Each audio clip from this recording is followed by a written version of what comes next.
Goddamn. Hey. Oh.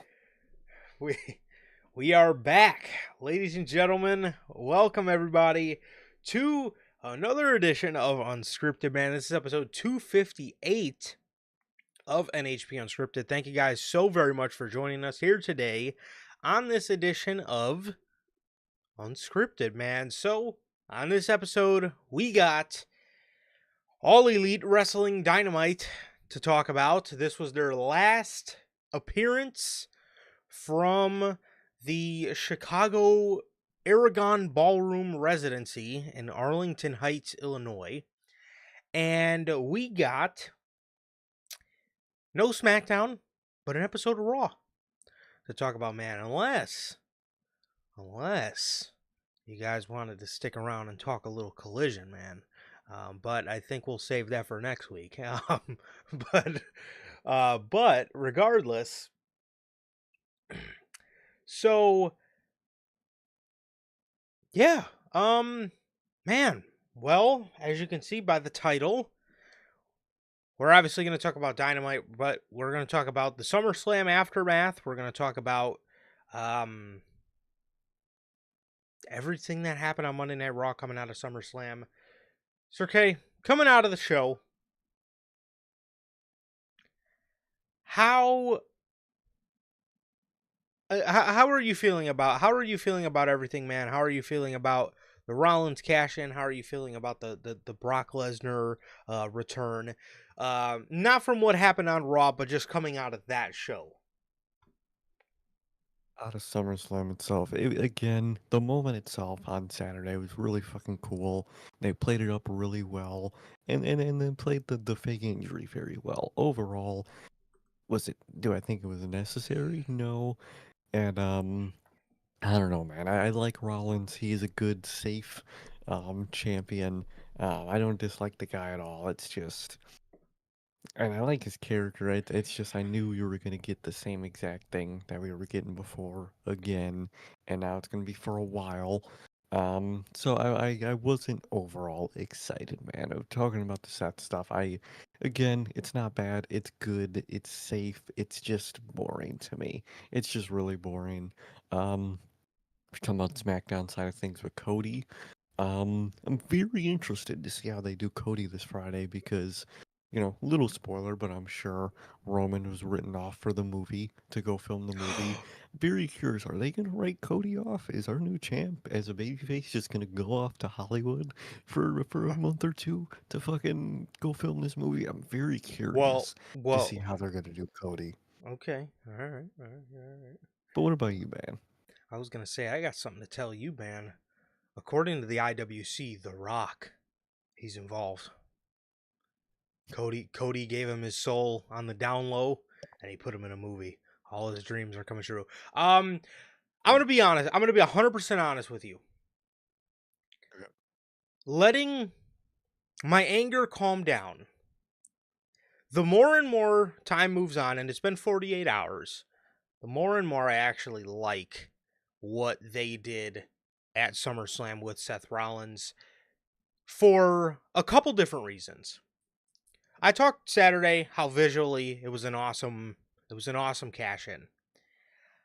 I think that it was necessary because of the simple fact if Rollins wouldn't have went out, we wouldn't have seen what we seen of Braun Breaker and Bronson Reed, which is then going to tie in one day to make it's almost going to make us, I guess, know what they can do in a sense, and it's going to give us that little sense of, man, I can't wait till these guys break away from Seth, or I can't wait till they start at least rebelling against Seth.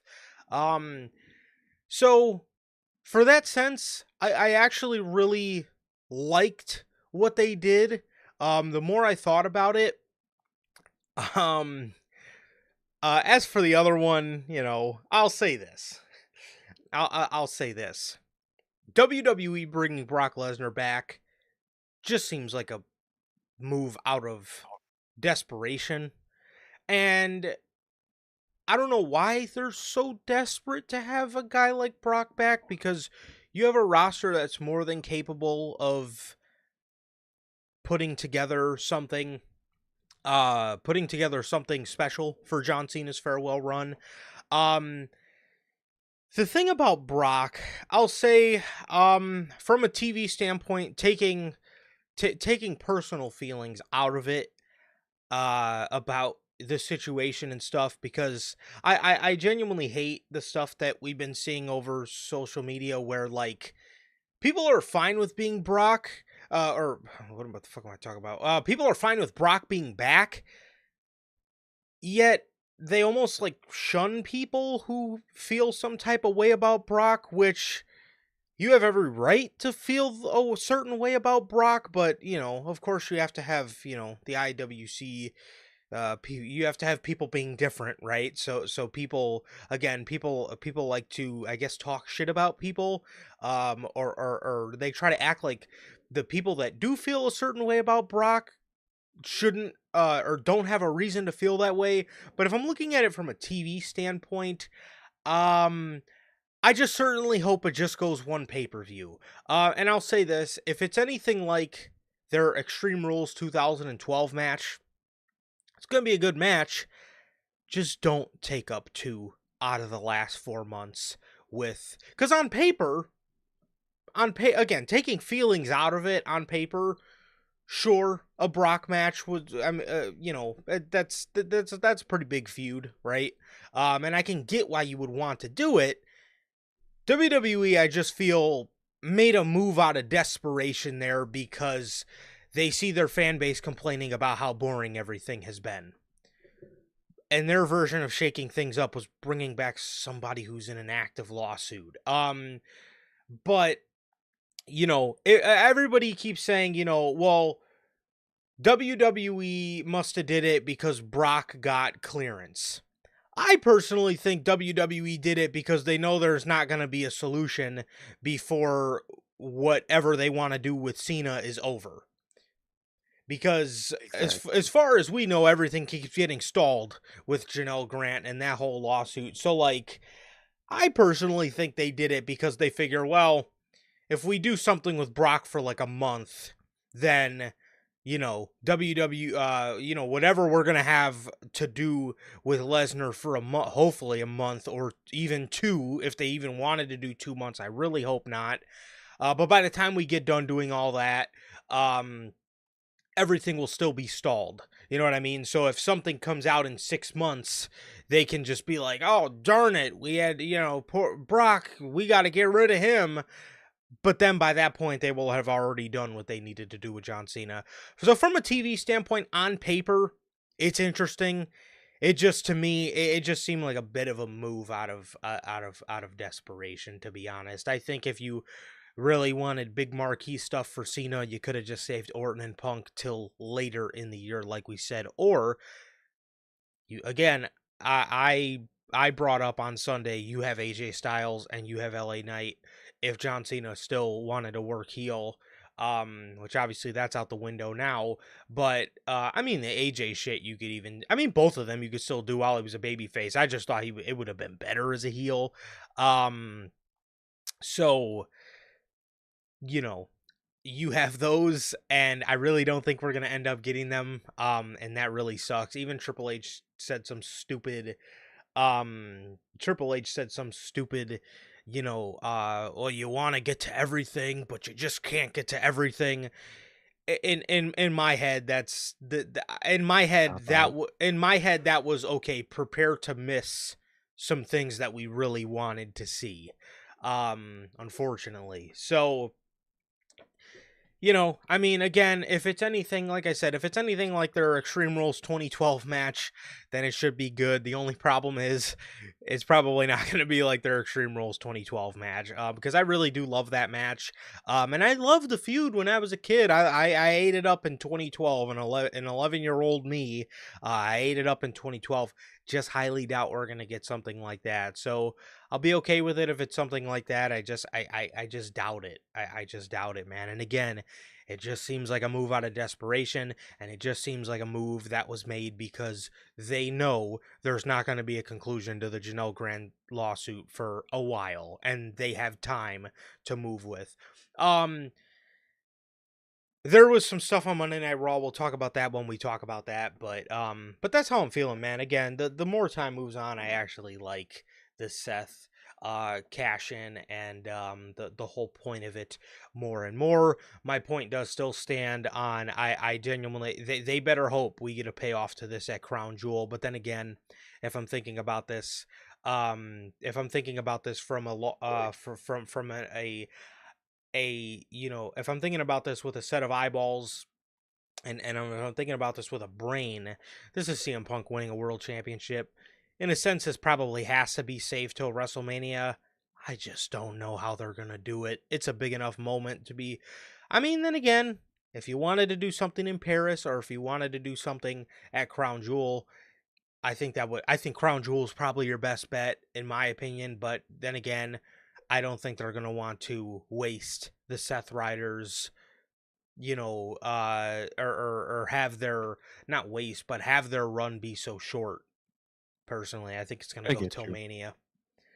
I think it's gonna go till Mania. I would prefer if the Seth Riders had a short run, to be honest. I think that's the best, way for that group. And I get what you mean, about how, them being gone or Seth being gone eventually, Braun and Bronson are probably gonna get tired of Seth and, being behind him. Um, I just think, if Triple H really booked it right, he could have done that without needing to do that. I don't know. We'll see over time. Triple H, we're gonna see over time. I'm just dreading the next few months of Raw main event television. I really am. And Now and there's I still the Seth Rollins. and I completely get that point, man. It's just boring. I mean, not boring. It's just safe. It's cookie cutter. Yeah. We always used to talk Hmm. about how Vince had, his cookie cutter guys. It almost felt like the only guys he could put titles on were Roman, or Seth, and then Usos, New Day, Charlotte. Right? Like, we remember that whole crop.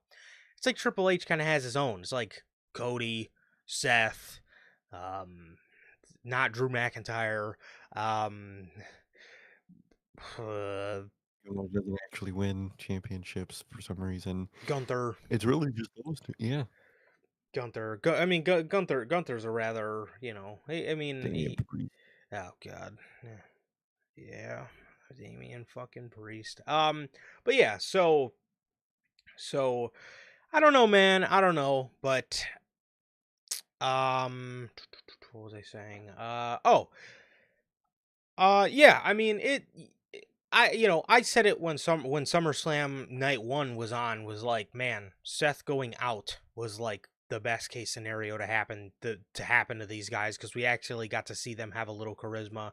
And again, it gets you excited because you think, man, I cannot wait to see these guys eventually away from Seth Rollins. So, Logan says in the chat, it is the Vision. We had a fucking thumbnail a couple months ago, and my proposed name for the group was The Vision. And it's literally in the Right. thumbnail. It is a picture of all of them as a group, and it says behind them The Vision. So I got the Where's the fucking bad vision. check? Give me my check. Exactly. Exactly. Even though now at this point it's too late, they're known as the Seth Riders to me at this point. From now on, Oh, they're they're literally the so Death Seth Riders, dude. Riders, bro. They're so Seth Dude, like Riders. That just fits we'll, them we'll so talk, well. we'll talk about it when we get to Raw, but they are literally the Death Riders, dude. And that's another part of me that just doesn't love it. But we'll get to that when we get to Raw. For sure. However, It's comedy hour. It's amateur hour. It is. Ah, shit, we didn't even do that. How's everybody doing? Thank you guys so very much. It's not amateur hour yet. Thank you guys for joining us here today on this episode of Unscripted. This episode 258. Thank you guys so very much for joining us, man. And with that being said, this is your first time watching, and you guys do not know how the show works. Every Tuesday at 12 p.m. Central, we are on here with Unscripted. Every Friday at 3 p.m. Central, we are on here with the news. And for the pay-per-views for both AEW and WWE, we are live directly after the show goes off the air with the official post-show review. If you guys did miss all the shows from the weekend, Friday's news, SummerSlam Saturday post-show, SummerSlam Sunday post-show, you guys can watch all of those on all platforms, Spotify, Apple Podcasts, and if you want to see first, join us right here live on YouTube. And with that being said, if you guys have not got a chance to get your hands on some of the official NHP merchandise, you guys can now grab this beautiful piece of Notorious Heels merch live on the merch shop. That is bonfire.com. Links at the top of the description of this very video, man, where you can find this beautiful piece of NHP merchandise there, man. So with that being said, if this is your first time watching and you guys do not know who we are here at Notorious Heels, I am Johnny, one half of the host of this very show, and as for the other half, we got my man Sir K here. Sir K, go ahead and tell everybody, what are you smiling about today? It's a great question, man. I'm smiling. It's been a good day so far, man. It's been a good day, and it's gonna be a pretty simple week, man. Think Forbidden Door is our next show we're doing. There's fucking You, so many coming you up, thought dude. correctly. It's my brain is so scratched. I do like how AEW has revealed their complete list and dates for the pay-per-views for the rest of the year. I do like that. Because did you see they also announced Full Gear, I its did. location and date? Yes. So that's good. I actually like that they've been doing that, man. And we have, I think we're basically just waiting for the Cena pay-per-view date, and we got every other pay-per-view date down for the rest of the year. But overall, man, I'm doing good. Like Durante always asks, how's life? How's the family? Life's good. Family's good. How's everyone doing in the live chat? Logan, Jack, how's everyone doing in the replay? What about you, bro? How are you doing? I'm doing all right, man. I am doing all right. Yeah, doing pretty good. Doing pretty good, man. Just coming off a draining weekend. So, um, there's that, and honestly, nothing else, bro. Nothing else. Just chilling, moving along into this week, man. So, the week following SummerSlam, and like you said, moving closer to Forbidden Door, which is our next post show. Um, these motherfuckers, AEW, man. And then a week after that, we got Clash in Paris. So, yeah. These fuckers. They Uh, got us watching fucking Forbidden Door. What the God, fuck? fuck, man. Fucking AEW. So I just know we get these two matches that make the show review worthy. Tony and Athena and Swerve and Okada, and I just know the rest of the card. Well, I guess there's gonna be a AEW versus AEW tag match, so that's good, I guess. But Good. I'm And very scared. I really hope they just kind of get rid of the New Japan um involvement or whatever, or at least have it be minimal. most definitely, literally the only New Japan involvement that people are talking about for this show is Hangman versus the Ace. That's all I'm seeing is the only like Forbidden Door related Forbidden Door match on the show, which that I'd still be cool for, because Yeah. unfortunately Gabe Kid's out. Yeah, Gabe Kid's out, which good lord, he couldn't have got it. He That couldn't have had a sucks. worse time to get injured. But it's Tanahashi's last year, so Hmm. I think he was supposed to win the G1, they were saying too, and he had to pull out of the oh tournament. Yeah, dude, that sucks, man. That sucks. I really like Gabe Kidd, and I hope he gets to come back and go crazy, man. But yeah, Forbidden Door is actually looking up to be pretty decent, man. Pretty decent. it is, man, it is. Oh man. Yes, we will get to Mr. Cross, don't you guys worry. Um so as Durante always asks, I'm good. Family's good. What about you, Durante, Logan, Bell? Jack, man. How are you guys doing? Thank you guys so very much for joining us here today for Unscripted. Hope you guys are doing well. And it looks like you guys are doing well. Um, if David Finley is at Forbidden Door, which he probably is, then and, and I'm probably gonna fall asleep. I was gonna say I'm already yawning. I'm yawning at the dawn of his name. So speaking of yawning, it's amateur There we hour. go. It's time for Comedy hour. AEW. Time to do some stand up. Yeah, we might have to stand up and stretch mid-show so we don't fucking fall asleep by the time we get to the main event. All Elite Wrestling Dynamite. This was their last show from Arlington Heights, the Aragon Ballroom in Chicago. Arlington Heights, Illinois. We got to open the show the next match in the tag title Forbidden Door tournament. We have the Young Bucks, who come out with talent name. They did not even fill the little nameplate for them. They came out with you know, Logan says David Finley's goated. David Finley is goated, man. Do you guys remember that year we were all watching Wrestle Kingdom in the Discord and we were all watching the shit, and David Finley had the shillelagh in his hand, and somebody, I can't remember who it was, he jumped off the top rope and he jumped back first at David Finley to give him a cutter, and instead of hitting him with the shillelagh, he caught him and gave him a neck breaker with the shillelagh over his face. It was a goated moment. I'll never forget that. It's great. Just thought I'd remind you guys of that spot. Oh man. So, anyways, the young Bucks and the Outrunners. Like I said, the Young Bucks, they got talent name with their for their nameplate. It says talent name, and it wasn't even filled. The Outrunners lose in the tournament to a Tony Khan driver as the Young Bucks advance in the tournament. I think people forgot. Well, we talked about it when we talked about the Outriders and Young Bucks story about, the Young Bucks were. Is this a Mhm. collab with the Death Riders? The Outriders? Are they in the Death Riders? Did you say the Outriders? Oh Yes. god damn, dude.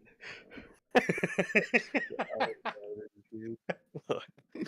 Oh god damn it, man. What the fuck Where's is AEW? this guy's head at, man? You don't want to know. But I know. so the Outrunners, back when they were actually had momentum, when they first got that big set of momentum, Mhm. it was the Young Bucks that got Tony Khan to actually use them. They still lost, but it's that. I think people are forgetting that Tony Khan does not care about the Outrunners at all for some reason. And I think that's why they lost here. It's not because of the Young Bucks. I think it's because that Tony Khan literally doesn't care about these two at all.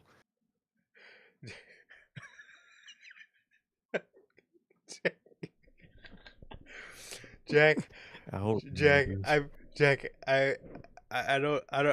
I can't say I've ever heard somebody call the Young Bucks the Bucks of Suck, but I like it. The Bucks of Suck. Yeah, the Bucks. That is hilarious. I love it. The Outriders versus the Bucks of Suck. Outriders. God damn it. I didn't Oh my even god. notice that. Oh my god. That's too funny. Really? Afterwards, Okada comes out and they start attacking the Outriders. I I I and then Swerve comes out to save the Outriders. I, Holy, what the wait, fuck is I going on? I I don't um I don't know. Okada help them for I don't know. As for the last time I remember, they were trying to like distance themselves, but then they were still homies. Now he's helping them. I know. I don't even Yeah, I don't Who know. I don't know. who knows, dude? I don't know the point of this. I don't really know why Swerve and Okada or I genuinely dead ass, dude. I just don't know, bro. I don't know at this point. What the fuck is going on? Uh, I, I, I, I, the Bucks Just called advance. them The fucking Buck. Outriders. The, yes, the Outriders. Okay. Um, Trying to get I my fucking ship in Starfield, dude. What the fuck? yeah, I don't know. The Bucks advance, and now they have a match with Brodito. I think that's this week on I Dynamite as well. So think we're it is gonna this we're week. gonna get to see the just amazing tag team of Brody King and Bandito against the Bucks. So that was that. The Outriders just get packed up. At this point, at this point, Triple H or Shawn Michaels might as well start writing creative for these guys because I mean, the fall off is ridiculous. Really is insane fall off. Tony Khan has not kept an ounce of their momentum, and I can't wait to see them and Private Party over there in NXT. Definitely. So MJF is backstage and he knocks on the Hurt Syndicate's locker room. He knocks on this old grimy door. I don't know when the last time was when they replaced the doors in that ballroom, but golly, they need some new molding or something. Something, bro. MJF he knocks on the door and Shelton answers the door. And MJF tells him, "Hey man, I'm sorry for Bobby's actions last week. Now that Bobby isn't here, me, you, and MVP can get on the same page." Shelton responds. He says, well, MVP isn't here because, quite frankly, he's disgusted with your actions. And Bobby, well, what time is it? Do you have your watch? MJF says, no, Shelton, I gave it to you. Shelton says, oh, yeah, this watch right here. He pulls the watch out. He says, this is the nicest watch I've ever seen. Come from Temu. He says, do you really think I don't know the difference between a Rolex and a cheap knockoff? We've been on to you the whole time. And the only reason you weren't laid out months ago is because MVP stuck his neck out for you. So, with that in mind, I think that you and your cheap ass watch need to get the hell out of here before you're left in a pool of your own piss. And one more thing. As far as the Hurt Syndicate, you're out. He throws the watch in MJF's face. It falls on the ground. And he goes in the locker room. And MJF tries knocking on the door again. And he shoves the cameraman away. Probably another lawsuit for AEW. But he shoves the cameraman. He tells the cameraman to get out of his face. This is probably the best part of the show. And this doesn't really make entirely all that much sense because it just seems like less than a month ago these guys were on top of the world. MJF just won the casino gauntlet. The Hurt Syndicate retained the tag titles. These guys were literally on top of the world. I don't know where it all went wrong. I guess that just goes to show you how great the story is because it makes no sense why all this is happening, yet it's still the best part of the show. But I don't know if something happened with all these guys personally. It seems to be something that we hear a lot with like MJF feuds. Again, it was a great part of the show, but I just don't know where the hell it came from. No, I really don't know. Like at the end of All In, they were all successful in what they were trying to do, and the group was stronger than ever. And then literally a week later, they start to completely break it up, and now MJF gets kicked out again. It was a great segment. All those guys play it up really well, but I am just confused to why they're already broken up because I feel like this wasn't the overall plan, and I don't know what the hell's happening with them. Yeah, I mean, unless MJF is going to have to prove it to them that he could win the world title without him and without them, without their help. And then he's back in just so they know that, he's not using them. Maybe that's a way they can go with it.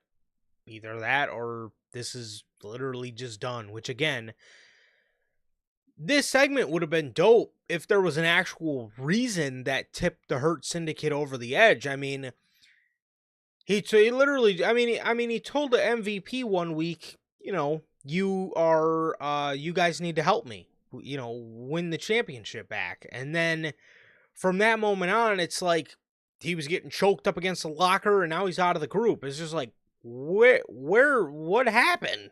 Like, what went so wrong here? I don't understand that, but, still one of the best parts of the show, and it just doesn't really make all that much sense why it's happening now. So No, I really don't understand why it's all just dropping around now. I don't get it. I hope we get an explanation soon. I hope something pays off. Hopefully it's like maybe it's a ruse from all these guys. That would be a cool thing to do, but I have no clue, man. yeah. So Christian Cage. Christian Cage comes out for a promo as he makes his return following the events of All In. Comes out here and he says, "My name is Christian Cage and I'm an asshole. I'm the type of asshole who is numb to the world and everything in it.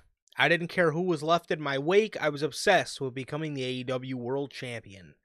He says at Revolution he cashed in his contract. He had a picture-perfect spear, and as he got up and looked at the mat, I caught a glimpse of my past. And for one split second, I came. Oh, He then, I don't know if he's a little rusty on the promo.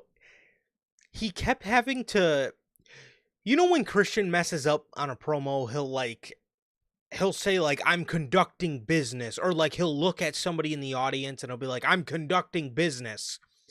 There were a lot of times which is a great way to play it off. I swear this shit happened like 6 or 7 times in this promo, to the point where like nobody was even making any noise, yet like everybody was just being quiet and listening, yet he would still look over and be like, "I'm conducting business," just because he stumbled over his words. So like the first couple times, it was just Christian being Christian, but after a while it was just like, okay, dude, like, damn, like you are stumbling over damn near every word. And he was disguising it, but he says, "For one split second, I came." Is this a Sir K promo? Oh no, it's a Christian Cage promo. Okay. I ain't know that. Well, I don't know about that. So he says, "I became an asshole with feelings, and it cost me everything. And even my family was questioning me. And I didn't know Nick and Kip's nuts had dropped, and that they had the courage to stand up to me." He says he didn't have a problem with that.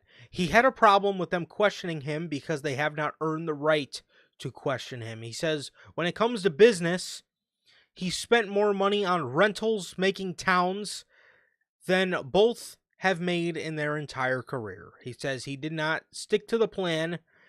He says he did not stick to the plan because he didn't think the three of them were smart enough to pull it off, so I took a risk. But what would any of you three know about taking risks, sitting in luxury, riding my coattails while I made enemies left and right with the things I said and did? And as for you, Adam Copeland, I heard how you reminded everyone what I've said and what I've did to you. You reminded everyone how I said I would like to snap your neck in front of your daughters and then take care of your wife afterwards. And what I said about your mother. But were they really that bad? He says, are you going to act like you don't understand the game within the game? He says, you're not, or my bad. He says, you're not going to act like you don't understand the game within the game now, are you?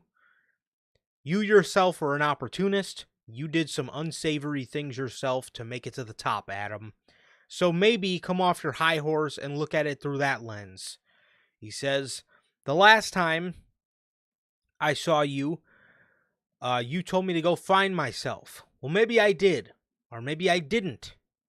But I do know this. You and I are so different, but somehow we're the same. And Tony Schiavone. Dude, I fucking can't with this guy, man. Tony Schiavone, after what Christian just said about the patriarchy, he says to Christian, so Christian, where does the patriarchy stand after all this? You dumb fuck. Did you not just hear what this man say? They're done. They are over with. Cooked. No more. Did you think they were all still homies? I mean, what are you thinking, man? What? Huh? Where do they stand? Yeah, everything's fine, Tony. Everything's fine. They beat the shit out of me. They were about to give me a concerto at All In. Yeah, we're good. Where does the group stand? Oh my. Where does the group stand? That's hilarious. Are you kidding me, dude? What are you thinking? He says they embarrassed me at All In, Tony. They decided they didn't need a patriarch anymore. He says Shayna was right about me having a hard time not getting up that night. Wow. Yeah, bro couldn't get it up. He says, I found myself in bigger holes, but none were as big and gaping as yours, Shayna. But I always managed to claw my way out. Wow. I guess she's for the team. I guess so. It's like Liv, apparently. He says, maybe they were upset because I ruled with an iron fist, but I ruled because they were the scars. I ruled with an iron fist because of the scars of my past. He says, but what you're saying comes from a place of entitlement. He gets a little angrier, and he says, Nick Wayne has more talent than I ever did, and I did care about you guys. He says, I protected you guys from everything. He says, Nick Wayne says he's the new face of AEW now and forever, and you have every tool to be that, but you're going to have to go through Christian Cage to get there. He says, Nick, you already have one dead father, and now you have another father who is dead to you because Nick and Kip, I disown you.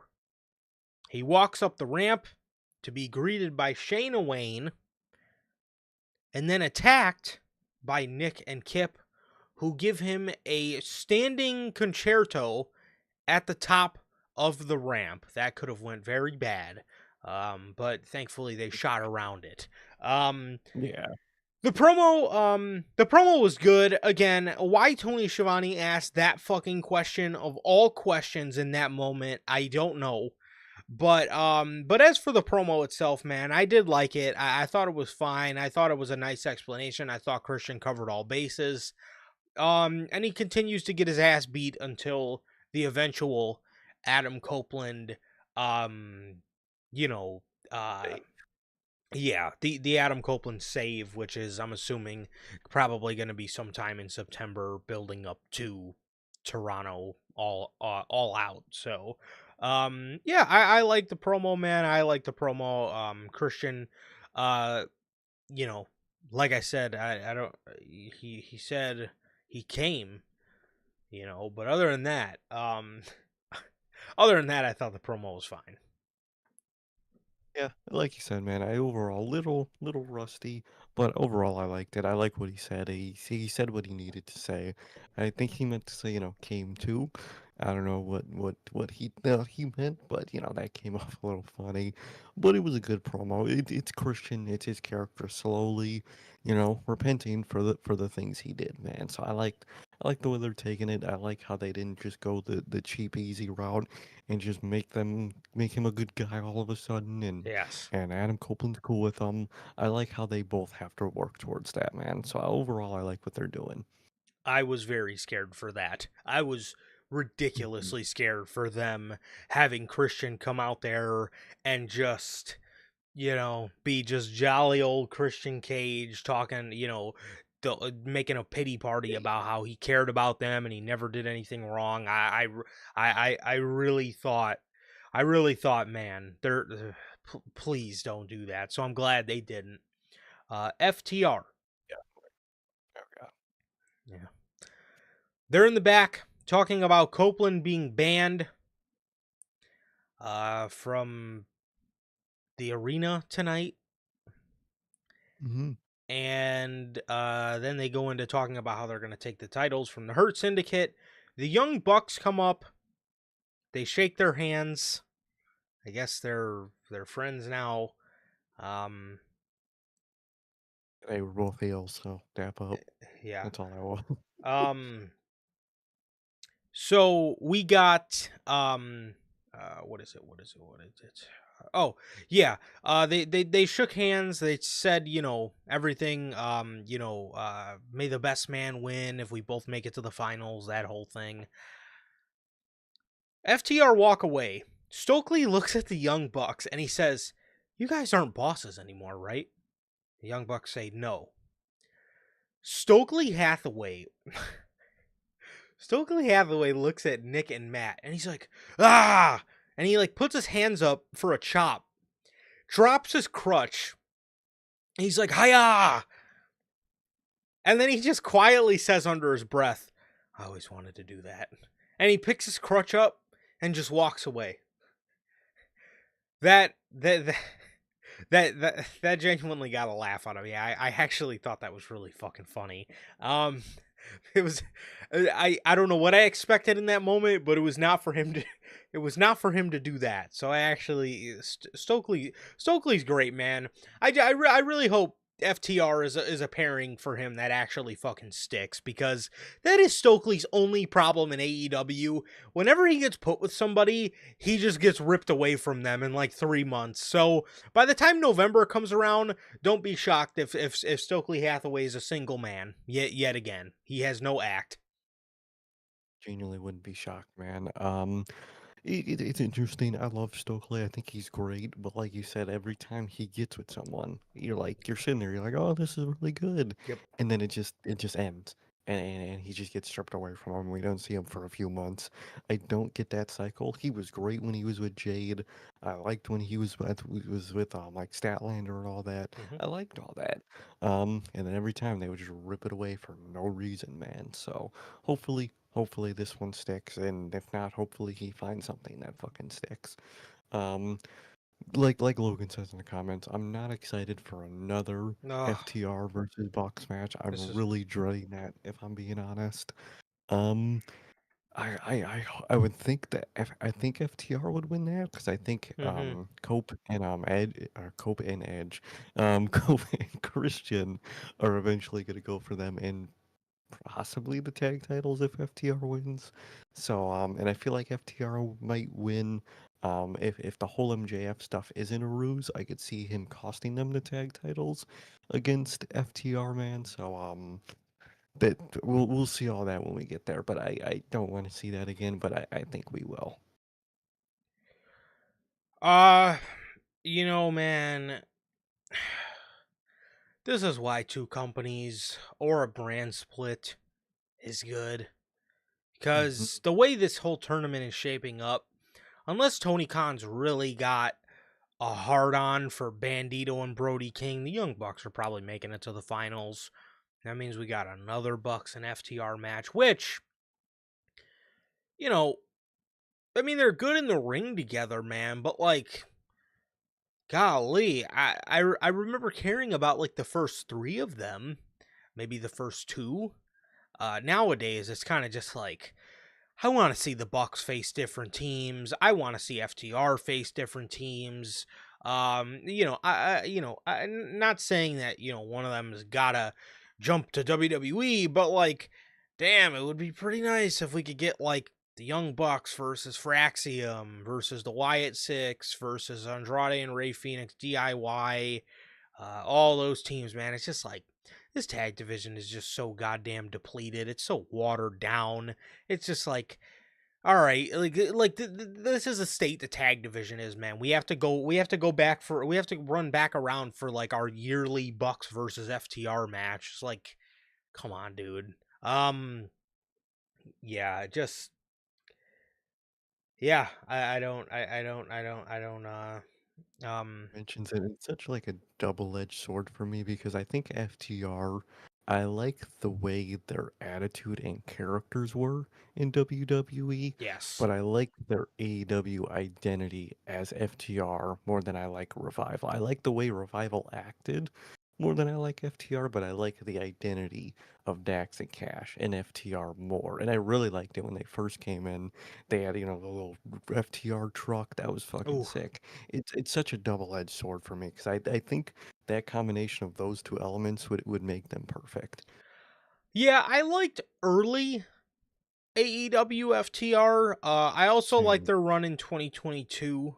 2020 and 2022 were their best years in AEW. I think individually I like the names better in AEW, but that was probably like where it ended for me. I like their individual names. For me, it's a clean sweep. I like the identity of the Revival. I think they were more of like characters that in WWE, and I actually really like that. And like Dax always talks about how like, you know, Vince thought that they were just dumb hillbillies, but like that's not the way Triple H booked them. Like, Dax always talks about the stereotype of like a hillbilly has to be stupid. They were some pretty fucking smart hillbillies, if I could fucking remember in NXT. If we could just get the version of them in NXT on the main roster, mwah, that's golden. I think the revival the revival for me is a clean sweep. The only thing I like better in WW or in AEW is their individual names. Looking back, their WWE names just sound so bland. They sound so like created. Scott Dawson and Dash Wilder. It just I like Dax and Cash a lot better. I think those names just suit them more. But man, yeah, if we could just get that early NXT version or that NXT version of them on the main roster, I think it'd be pretty dope. But I that's not to say I dislike FTR. Like I said, 2020 they were so cool, and 2022 they also were very very cool as well. I enjoyed a lot of their run, man. But yeah, I wish we could see both tag teams in WWE, man, because clearly Tony Khan does not have an eye for tag team wrestling, and that says a lot because tag team wrestling in WWE sucks at the moment. Uh, but At least they have teams. I'll give them that. At least they have a division. It's divisions they don't use, but at least they have divisions. AEW, I don't even know you can call that a division. Brody King and Bandito. And, Okay. like, dog, What what what is what, that? what are we doing? But uh but yeah. So, I don't know, man. I don't know. Let's see. Hopefully one day CM Punk could get his boys to come back to WWE. Because my God. Fully. Um Hangman Page versus John Moxley. No, this is not the main event, actually. You would This think. we still have 1, 2, 3 more things to talk about on this show. This happened at the top of the second hour. This is the World Championship match that you And, announced a week in advance, and then you decide to end the show with Mark Briscoe versus Ricochet. So, by that logic, Mark Briscoe versus Ricochet was more important on this episode of Dynamite than Adam Page versus John Moxley. That was the biggest thing they had to offer on this episode of Dynamite was Mark Briscoe versus Ricochet. like, dog, like, I would get if you instead of the world title, and maybe you wanted your women's world title, maybe you had that match and that was the main event. I'd be like, okay, that's a title, that's a big title. Oh, you could do that.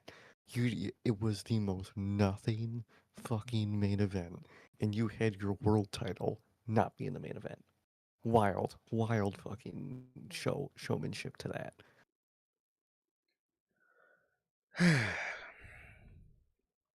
uh, what are we doing? What are we doing, man? Uh, um, John Moxley had a very cool entrance. He was not standing on a fucking railing like the linchpin Claudio was last week. He was like standing on like the balcony above, and you can see you could see like red light up above, and all you see is his silhouette walking back and forth before he comes down the stairs. Um and So the entrance was cool. But in the match, Adam Page went to hit a Deadeye on Moxley, and he swung Moxley around, and it kicked the ref in the head. The ref went down. And the Death Riders distract from not the ringside area. They didn't come over the barricade. But while they were distracting security, Marina Shafir handed John Moxley the belt, and Hangman goes for the buckshot lariat, but gets hit with the belt by John Moxley for a near fall. The Death Riders were then ejected by security, and as they were leaving, Darby Allin came jumping off the balcony above with a cross body onto everybody, and Adam Page would then hit a Deadeye and a buckshot lariat to retain the championship in the middle of the show. So, again, the match was fine. I enjoyed the match, but again, why the fuck is the World Championship not main eventing the program? At least, or at least opening the program. Why is it in the middle of the show? Is in the fucking death spot of the Death Riders, man. Don't get it.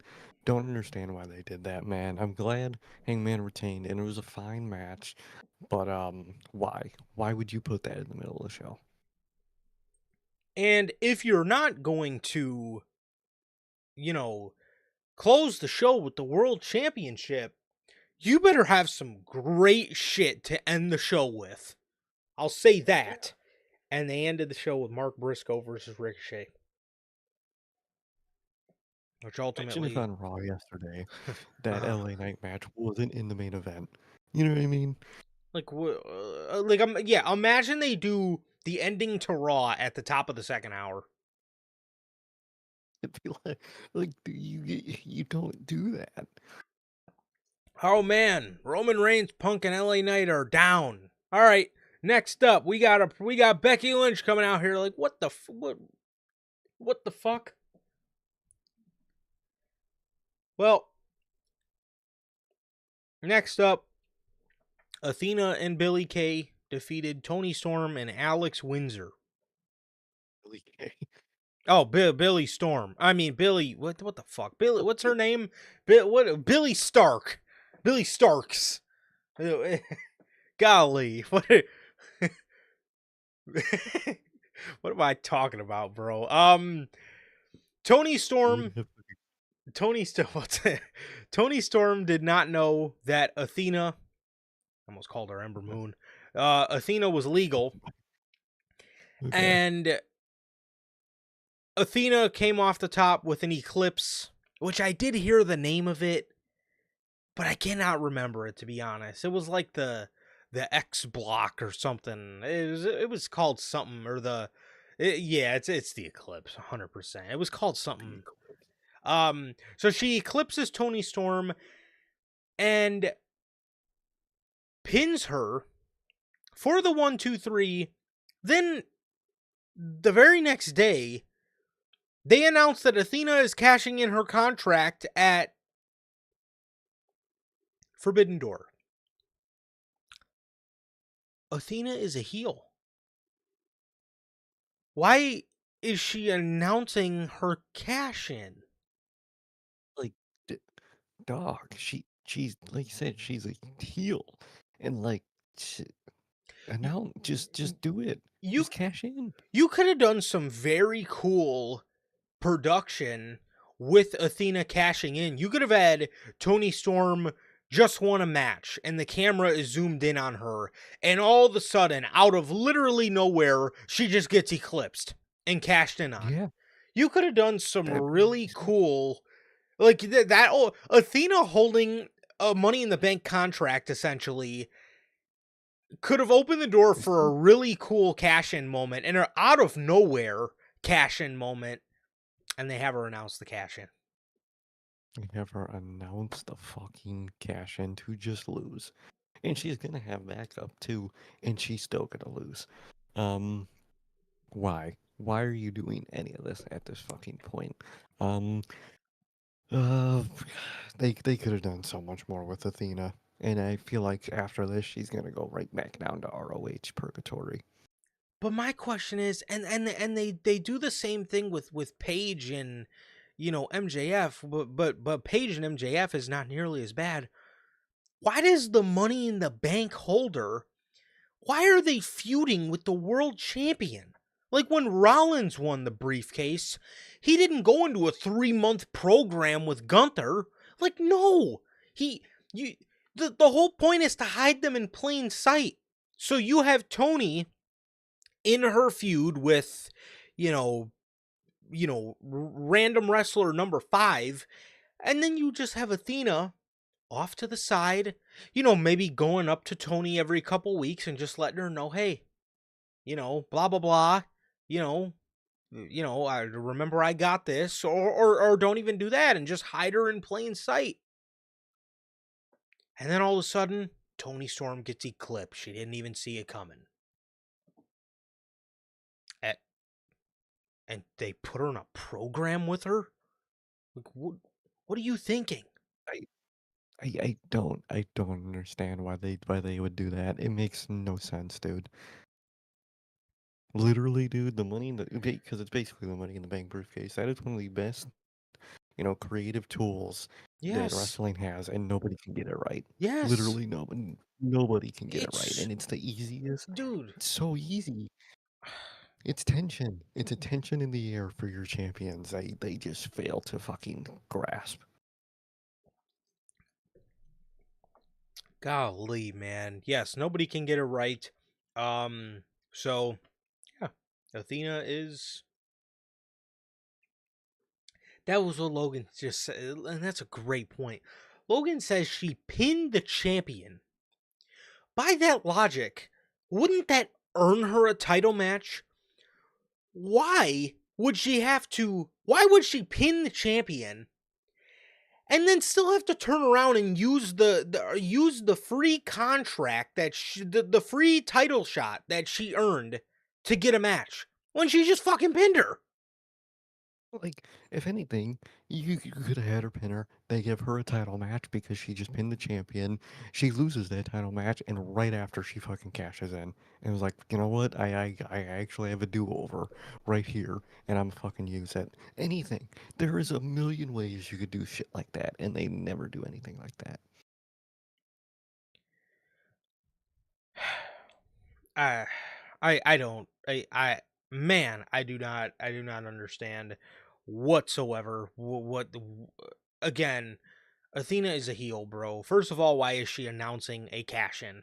And second of all, why does she even have to fucking use it, bro? She just pinned the women's world champion clean. Clean as a whistle.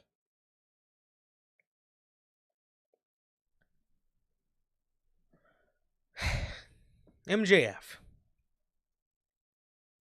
He's in the back. He walks up to Hangman. He tells him he is a coward. And he says he misses the days of a fighting world champion like Swerve. Hangman says, did you really think you were going to goad me into giving you a title match with that?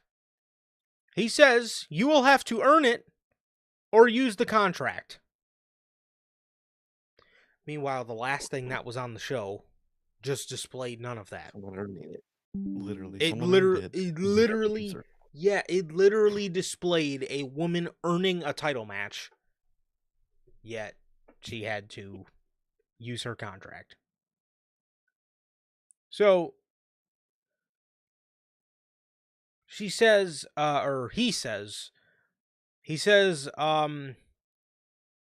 there is a line of more deserving people that I respect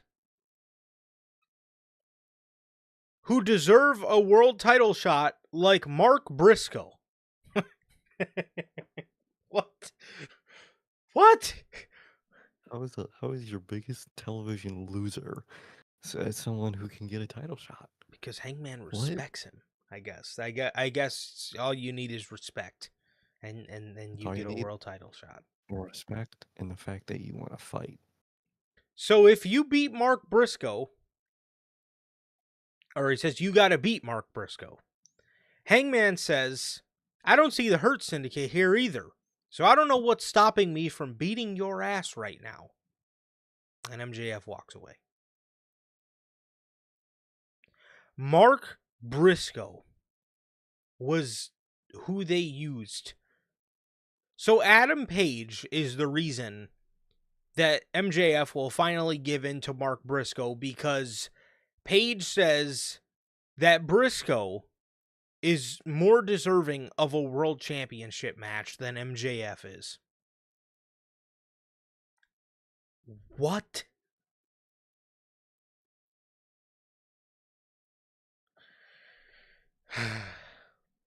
What do you even say? What do you even say?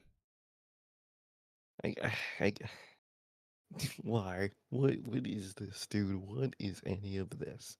What is it? That would be like Seth Rollins telling CM Punk, I know I just cashed in on you. You don't deserve a world title shot, though. You know who does? Somebody I respect. Uncle Howdy. He deserves a world championship match, not you, because I respect him. What? Respect him. That's not how it works. It doesn't matter who you respect. It's who's next.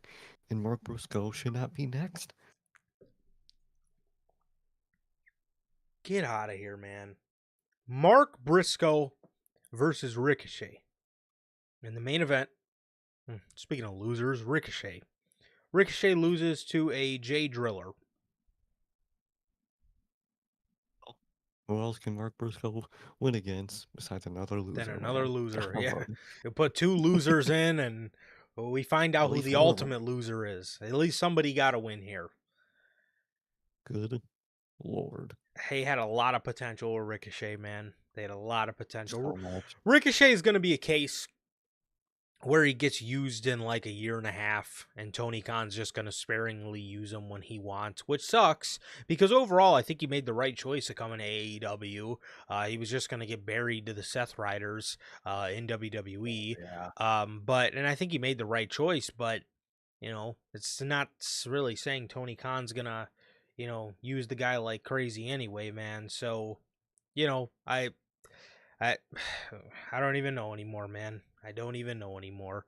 But yeah, that's Well, that is that. So he beats him with a J Driller, and he calls out MJF. He says he never felt like this. He feels like he'll never see his brother again, and he won't have any remorse if he murders MJF in cold blood. Okay, the fuck? let's pause right there. Why did Mark Briscoe not act like this when Chris Jericho mentioned his brother? Yeah, he was kind of just generically upset, but for some reason, when MJF does it, he wants to quote murder him. I, eh, what? I mean, he says he's so mad he feels like he'll never see his brother again, and he won't have any remorse if he murders MJF in cold blood. All right. Which again, Okay, I get why you're mad, but like, why weren't you this mad at the other guy that brought up your brother? literally, okay. All right.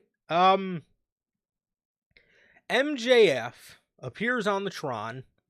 He says he didn't want to wrestle Mark Briscoe, but now he has to prove a point. And in the main event next week, it'll be MJF versus Mark Briscoe. He then tells Mark Briscoe to turn around. And then MJF is actually there in person. So he turns around and he punches Mark Briscoe and he attacks Briscoe before Adam Page comes out for the save. Uh, that was more I, important than the World Championship. apparently, man, apparently, because I'm sure next week, um, I'm sure MJF will win, or he's gonna lose, be mad that he lost, and then announce his cash in. I wouldn't be doubtful for that, dude. Unless they just keep it going, I have no clue. I don't know. Hey, where Tanahashi is gonna come into this dude, I don't know what's going on, man. That's a great point. Where the fuck does Tanahashi come in all this? Where unless his match isn't against Hangman, maybe he faces Mox one last time or so. I don't fucking know what happens, dude. Genuinely don't know what happens I, or I how anything happens. couldn't tell you. But that was Dynamite. That was everything for Dynamite, man. Last week in Chicago. I think they're going to another residency next. I don't know, but I mean, it was good. It was a good. I'm glad that they're doing, residencies and smaller venues and all that type of stuff. It creates a better atmosphere. And it was a great atmosphere in Chicago, man. I had a couple of my good friends that went, said they enjoyed the show, so that's all that matters, man. And yeah, so it is good for AEW, man, but that's not to say the dynamites that came from there were spectacular. At least they just had the better atmosphere of a smaller venue, man.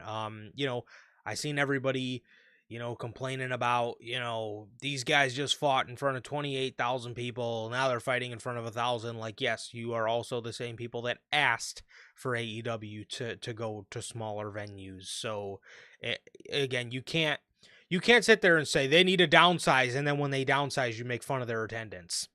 I mean, be for real. Literally, I don't get it, man. Downsizing is good. I think it worked out for them. I like the venues they've been in, and that episode was something else. But overall, I like the venues and stuff they're going to. I think it's good for them. Yes, the Dynamites were not spectacular by any means, but at least the atmosphere was that much better. I think the next one they're going to, or that might be early September. It's the 3600 arena, the ECW arena. Um, Oh, that's cool. I That's don't cool. know. I don't actually. I might have it. Let me see.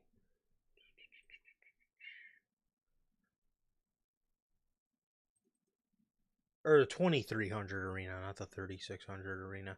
Um, Okay, that's at the end of August, so we got a little bit longer for that. But I don't know where the hell they're going next. But maybe they'll bounce around a little bit before they just do another residency. But yeah, so yeah, as far as the venues go, I think it's good. They absolutely needed to do it. So again, you can't say one thing and then make fun of them for their attendance. So, anyways, before we move on to WWE here, we got an official word from our sponsor here at NHP, W Energy. W is an energy drink loaded with vitamins and nootropics formulated to improve focus without getting the jitters. W is a clean formula that is sugar-free, zero-calorie, free from fillers and artificial colorings, with 150 milligrams of caffeine per serving. You can get your W products today with the link below and code NHP at checkout to save yourselves 10% on your next W purchase. Truly, always got to shout out W, whether workout, whatever you may need the energy for. Make Raw is we're gonna deal with the Seth Riders for a while. Dynamite is AEW Dynamite. Maybe you'll need the energy if you want to stay up, if you want to stay energized. Try W. You won't get the jitters, and it'll taste good all at the same time. So there you have it. Thank you, as always, to the official sponsor of what we do here at Notorious Heels, W Energy Man. Also, while we're in our little intermission before, as you see on your screen here, Thursday at noon, me and Sir K Mhm. are thinking of doing a gaming stream. Sir K, do you want to spare the details on that? The new update, Season 5 for Call of Duty, comes out Thursday morning. We will be playing about Thursday afternoon, so stream at about 12 o'clock. It'll be the new Zombies map. The name, I think, is The Reckoning, and it looks pretty good, man. It looks pretty good. There you go. So, um, yes, Sir K will introduce me to this new map then, which I believe it'll be your first time playing it then as well. So, It will um, be. Sir K keeps me in the Call of Duty culture nowadays. So we're gonna be on here, chatting. You guys know how the gaming stream works. We can talk about anything. We can talk about literally anything. If you guys want to talk about, it doesn't even have to be wrestling. You guys want to talk about video games. You guys want to talk about sports. You guys want to talk about whatever. You guys want to talk about wrestling fans and probably how bad the Allstate Arena is going to smell on September 5th, a month away, by the way. WWE put out some new John Cena merch. They put out a red shirt for Montreal. They put out a red and blue shirt for Montreal, Quebec, Canada. So I liked it, man. Did you see the shirt? I did not see the shirt, man. I did not see the shirt, but I'm sure It's it's it, gonna be nice. it's beautiful. It is beautiful. Mm, it's good. I It's always good. Montreal has, I want to say it's based off their hockey team. You know what? You know what I thought of, being that, you know, I like to be in the this John Cena shirt culture here. Um, Mhm. isn't it crazy? He did 3 dates in Vegas, yet they never did a Las Vegas Raiders, a Raiders themed um That's wild. shirt, because they did that, they did the casino one, the one he wore at Mania. I was thinking about that yesterday. It's kind of crazy that a he never did a Raiders themed shirt. Crazy work. But the Montreal one was very nice. I cannot wait to see what we get for Dublin, Lyon, and Paris. I'm very excited for Paris. And then right after that, probably in about 3 weeks. Usually they release them like a week ahead of time. We're gonna be getting our Chicago merch. So excited, dude. I cannot wait. So I did not see a link, Jack. I did not see a link in chat. Yeah, I did not. No, I didn't see one. So anyways, Monday Night Raw. Monday Night Raw, man. The show was from the Barclays Center, the home of the Brooklyn Nets in Brooklyn. Like 5 SummerSlams in a row at one point. Oh, golly. Rough. I hated when WWE did those residencies. When I was a kid, it was always Staples Center. Then they moved it was always Barclays. Like, dude, move it around. What are we doing? So it was 4 years in a row. Yes. They did it. Yes, I think it was, I want to say it was 2015, 16, 17, 18. I think 19 too. Might have been, yeah, it might have been 19. Yeah, I think it was 19. So, yeah. Yeah. It was Yep. 2015 through 2019. I remember because literally they had a takeover, obviously, every time, and they got up to Brooklyn 4.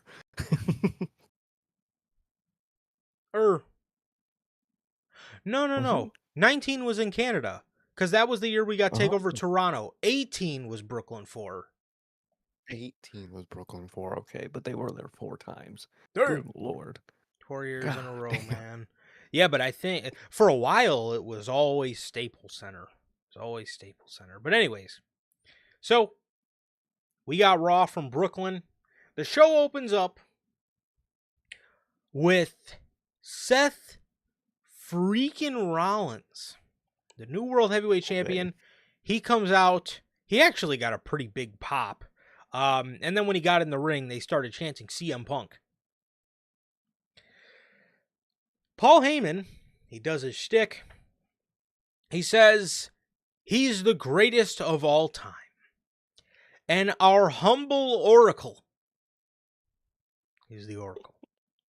Yes, I get it. He is the oracle. He's in a wheelchair. He used to be Batgirl. We get it. We get it. You played Arkham Knight. He says he is our humble oracle because he stands here with the big dog that patrols the yard, Braun Breaker, the tribal thief, the owner of the Shula Fala, Bronson Reed. And at this point, I'd be introducing you to the OTC Roman Reigns. But the truth is, Roman has not been champion for a year and a half. Or that line was crazy. I did not feel like it's been a year and a half. Yeah, it is pretty crazy. Damn near almost 2 years. Wow, fuck. And he says, or he would be introducing us to the champion of the world, the best in the world, CM Punk. But he wasn't even long enough. He wasn't even champ long enough. Good. Jesus. He wasn't even champion long enough for his side plates. he Jesus. I knew they were best friends, but shit. You know, Heyman is on that slime shit with Seth, the way he like hugs him and shit. So maybe he was like that with Punk too. He did slime him out. The way he hugged him, man. But he says he was not even champ long enough to get his side plates. He says he sat there thanking the fans for chanting for him long enough to bring him back to WWE. He thought he would be married to the title forever. But Seth Rollins crashed the wedding, stole the honeymoon, with the title, and she was good. What? He Like, intro. you know, Okay, Heyman and Roman were one thing, man, but why is Heyman so horny when he's with Seth, bro? I don't get it. maybe he likes him. Maybe he does, bro. Maybe, He CM Punk was along, I guess. So he maybe Rollins is. maybe he he introduces Seth as the reigning, defending, undisputed world heavyweight champion, Seth freaking Rollins. He hands Rollins the mic. Rollins says, "Brooklyn, shame on you. Shame on everyone who turned their back on me after I won the main event of WrestleMania. Taunted me with CM Punk chants. Taunted me with OTC chants. Here's a lesson. Never doubt Seth freaking Rollins again." He says Roman and Punk. He says Roman is not the world heavyweight champion. CM Punk is not the world heavyweight champion. Shame on everyone in that locker room who made it a mission to stop me from cashing in. He says, Paul, everyone back there thinks they're so smart. But need I remind you, I always have a plan B. He says this was top secret. I only told 2 people. My hot IC champion of a wife and my oracle. Now, when he said this, Braun Breaker was leaning on the ropes, and shame on WWE here, really, because they filmed it like shit, and they didn't even fucking hardly film it. Bronson Reed didn't really have much of a reaction. Braun Breaker was leaning on the ropes, kind of how you did when you were like in middle school and your parent was giving you a lecture, and you're kind of just leaning on the ropes like, are you done? They hardly filmed it, but for literally a split second, you could see Braun Breaker leaning on the ropes like, yeah, that's kind of bullshit, but whatever. That was kind of the, again, they did a horrible job filming it. It was literally for a half a second you could see him doing it, but I did like that touch. So he says, yes, he only told 2 people, his IC champion of a wife and his oracle. He says, together we achieved what we set out to achieve. We have absolute power, and there's no one who could stop us. He says, this is the past, the present, and the future. This is the way forward. This is the vision. Where's the check? Literally. Where is Fucking call my it. bag? Sorry, what were you gonna say? It was a fine promo. It was good. Obviously, Seth is good on the mic. He's good as he. I like heel Seth. Seen this promo a few times. You're gonna see it a whole lot more. I just hope things develop over time with the Braun Breaker and Bronson Reed stuff. I really hope so. Maybe the Braun and Roman match is what I would really like. Maybe it might be more sensible to get a Seth and Braun match at Mania. That would be really nice too. I'm curious to see how this group is gonna eventually dissolve and break up, man. And I hope tensions heat up faster than I think they will. But it won't blow up probably till at Mania is when the blow up will happen. Yes, knowing WWE probably. Seth will probably lose his Mania match and Braun will win, and against hopefully Roman, and that will be the end of the Seth Riders probably. But apparently, people in the IWC want to see Seth Rollins drop the title to Roman Reigns. See, but when cut to the main event when they were having their little face off, dude. My whole timeline was like, "This is the layup for the Mania match." I'm like, Dude, layup. "What?" Yeah, people were calling that like the easiest layup for a Mania match ever. I'm thinking, It is bro, not. that is ass. Like, That is you got that. don't get me wrong. You got 2 options. You got either one of them aren't Roman because Roman faces Braun at Mania. To me, That is that is a layup. That is the Yeah. simplest layup you have right there. However, for the world title, you have Punk because you built to that clear as day at SummerSlam, or you have Sami Zayn. Those are your two options. And people want fucking Roman and Seth again for like the 17th million time. I'll And be getting that. and like, look, sometime obviously before Roman Reigns ends his full time, if you could even call it that, No. run. I'm not even saying I don't want him to hold a world title. Next year, kind of crazy. Kind of crazy. Yeah, exactly. Very Exactly, soon. dude. It'd be way too soon. I don't know why. Literally, we basically got the conclusion to, their one of the conclusions to their beef at WrestleMania when they technically already had a match against each other. It was just Punk that was also in that match, Yeah, and I don't want these two in a single setting together for a while. I really don't. 100%. So, um, after this, LA Knight. See, that's the thing. Roman and Seth one-on-one, sure, you could do that at Crown Jewel. You could do that, whenever. But for Roman's got to lose that. Like, for Roman to beat for Roman Reigns to be the one to beat Seth Rollins for the World Heavyweight Championship, that is a weak move. But again, that is a crown jewel match. That is something you could do at Perth. I think that would be Exactly. a great. I think Roman and Seth at Perth for the World Heavyweight Championship is a great spot to do that. You're obviously going to want Roman on that show. He's going to want to, or he's going to, sell. He's going to sell, a lot of tickets for that show. And you're going to want him on that show. Does he win that? No. And that is not a WrestleMania match. Not a WrestleMania match. But with that, LA Knight comes out. He says, "Congrats to you, Visionary. Congrats to you, Oracle. And congrats to you, morons." He says he's not here for a fight, but to simply answer questions. He says people say Seth Rollins had the money in the bank briefcase.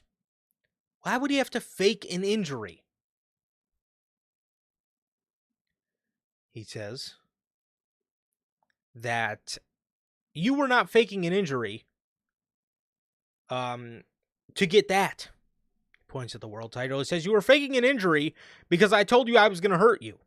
And I did not get the chance to hurt you like I wanted to. He says at this point, you pulled the wool so far over your eyes, you blinded yourself. You are a visionary with no vision. Even your oracle did not see this one coming. He says, I was taking a little vacation, taking some time off, and I tuned in to SummerSlam.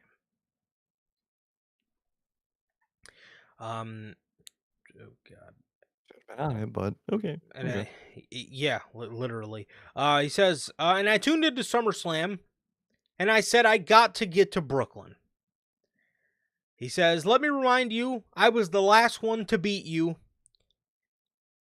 But this time, I can beat you, and I can take the World Heavyweight Championship off of you, and there is no better place than right here, and no better time than now. Seth does the whole thing where he's like, you want the match, me and you tonight here in Brooklyn, World Heavyweight title? No. So he says, so they're leaving the ring, and Braun Breaker's mocking LA Knight. He's moving his fingers along. And before they leave, they're up the ramp, and Adam Pearce says, normally, I won't make world championship matches without promotion. But normally, we don't have a WWE superstar have his medical team lie to our medical team. Says normally a world champion would not lie to his GM. Seth Rollins versus LA Knight for the World Heavyweight Championship tonight in Brooklyn. And one more thing, Braun Breaker and Bronson Reed, you both are banned from ringside. And apparently, that was not LA Knight's only enemy at this point in time. So the match is made. The open was fine. And you got Rollins promo. I really like the part about it's only two people knew. I said that on Saturday. That was the best way to go about it, is to say that Braun Breaker and Bronson Reed did not even know what was going on.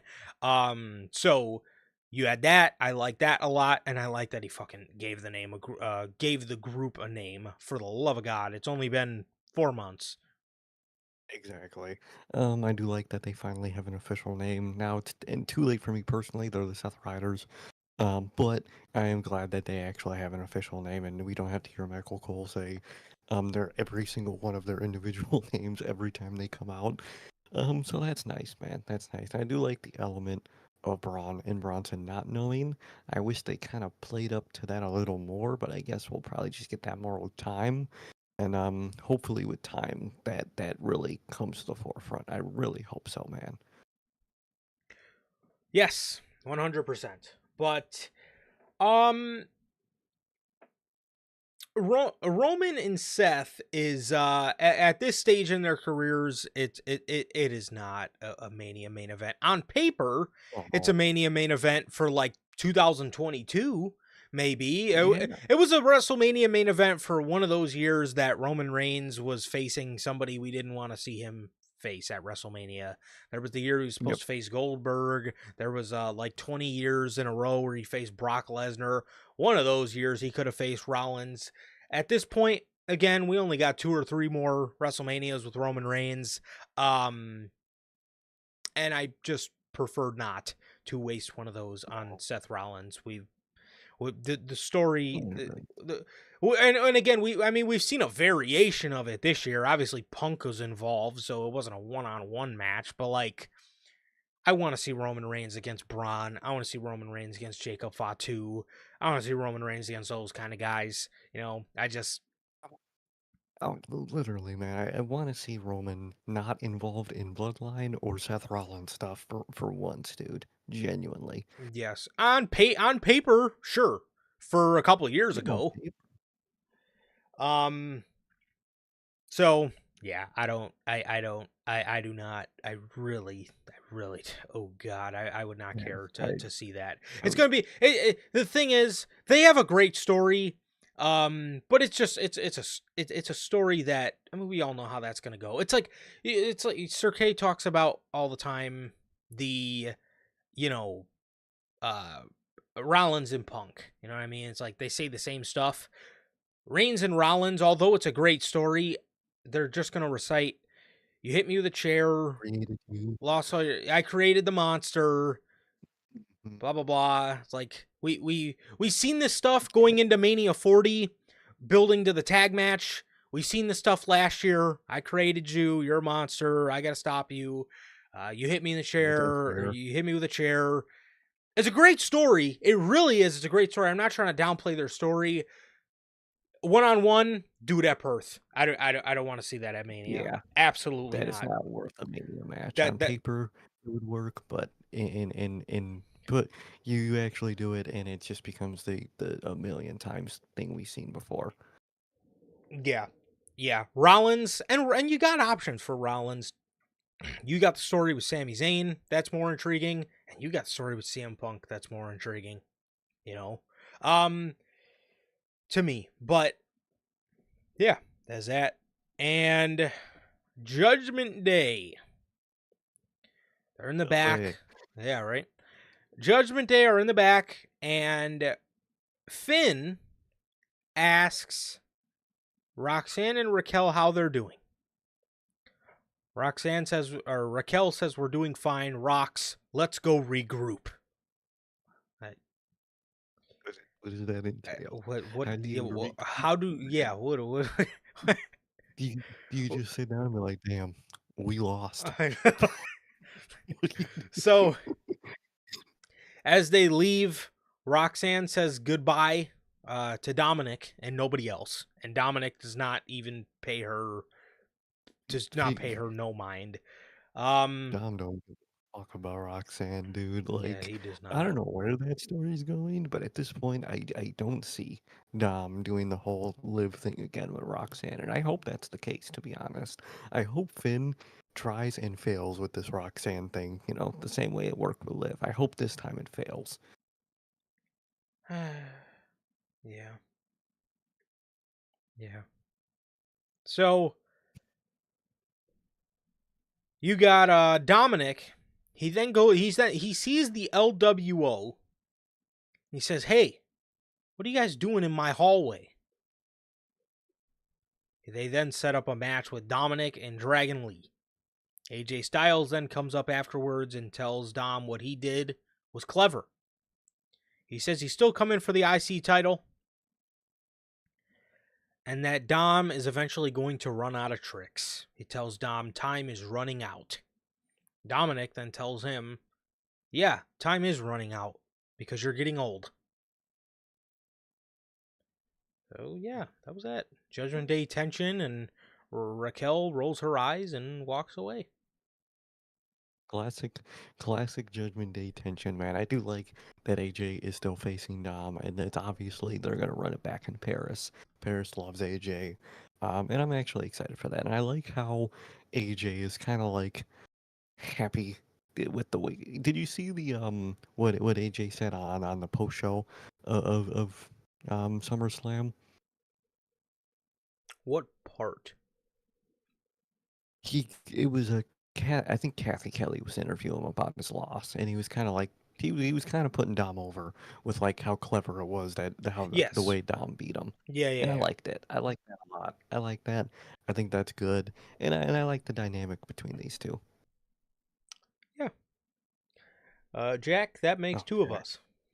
Uh, Jack, you're telling me I've been not liking this group for about a year and a half now. yeah, it is at this point just Finn bringing girls in the group to try to deter Dominic away from the last one. And somehow he's still in the group. So, I don't know, dude. I don't know. so that was that. Rusev and Sheamus 3.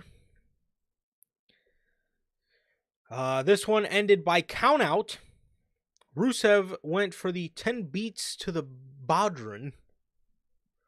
And Sheamus countered for his own 10 beats, and they were like doing it on the barricade, and they both got counted out. Both guys broke out into a brawl. They were throwing each other into the steps, trying to hit each other with the shillelagh, and they brawled up the ramp. And this actually was not the last we've seen of these guys for the night. As for the match, I mean, it was great. What do you expect? It was great. This one ended by countout. So I'm assuming the real third one or the fourth one, the next one we get a definitive winner in, is probably going to be the one at Clash in Paris. Exactly. Exactly. I'm excited. This is the third one. Technically, this was the third one. I don't think it'll count because there was no actual victory. And I do think we'll get the next one at Clash. And I really like these two. It's a good little part on Raw, and I like it a lot. I think it's really good. I do. I like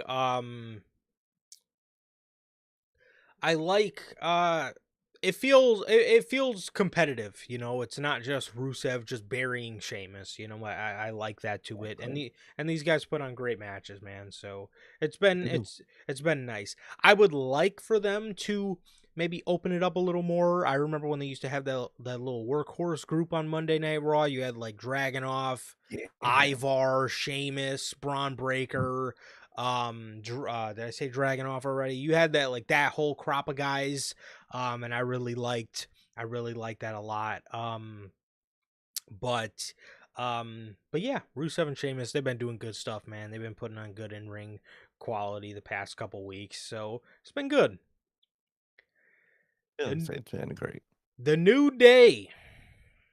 Oh God, Holy fuck. dude, what happened? What fucking happened with this group, man?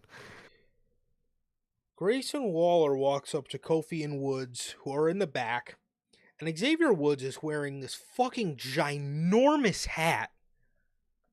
Absolutely massive hat. And they're dressed in all black. They're dressed in funeral attire. And Waller says he appreciated the New Day for not being there last week for his match against Sheamus because he needed to learn the lesson. Xavier says, I know we both look like chocolate decadents, but we're still mourning. And it's all his fault. They point over at Adam Pearce. Grayson says, you're right. And I'm going to go get you guys a title match. He goes up to Pearce, who's talking to Penta. He tries to get New Day a title match, but then he ends up screwing himself over and getting a Penta and Grayson Waller match set up for next. Or at this, well, they said later in the night, but this was shot from later in the night, so the Penta Grayson match ended up being next. But yeah, that was that. I don't give a fuck. The only thing we should be mourning is Triple H's ability to book the tag team division. This story sucks. Nobody wants to see New Day with fucking Grayson Waller. Story's horrible. Nobody fucking cares about it. I'm just asking when Austin Theory is gonna be back. That's all I care about, man. I want Austin Theory back. I hope they don't carry and cross the fucking guy. But I genuinely wouldn't doubt it at this point, man. But this is ass. They completely dropped New Day's momentum.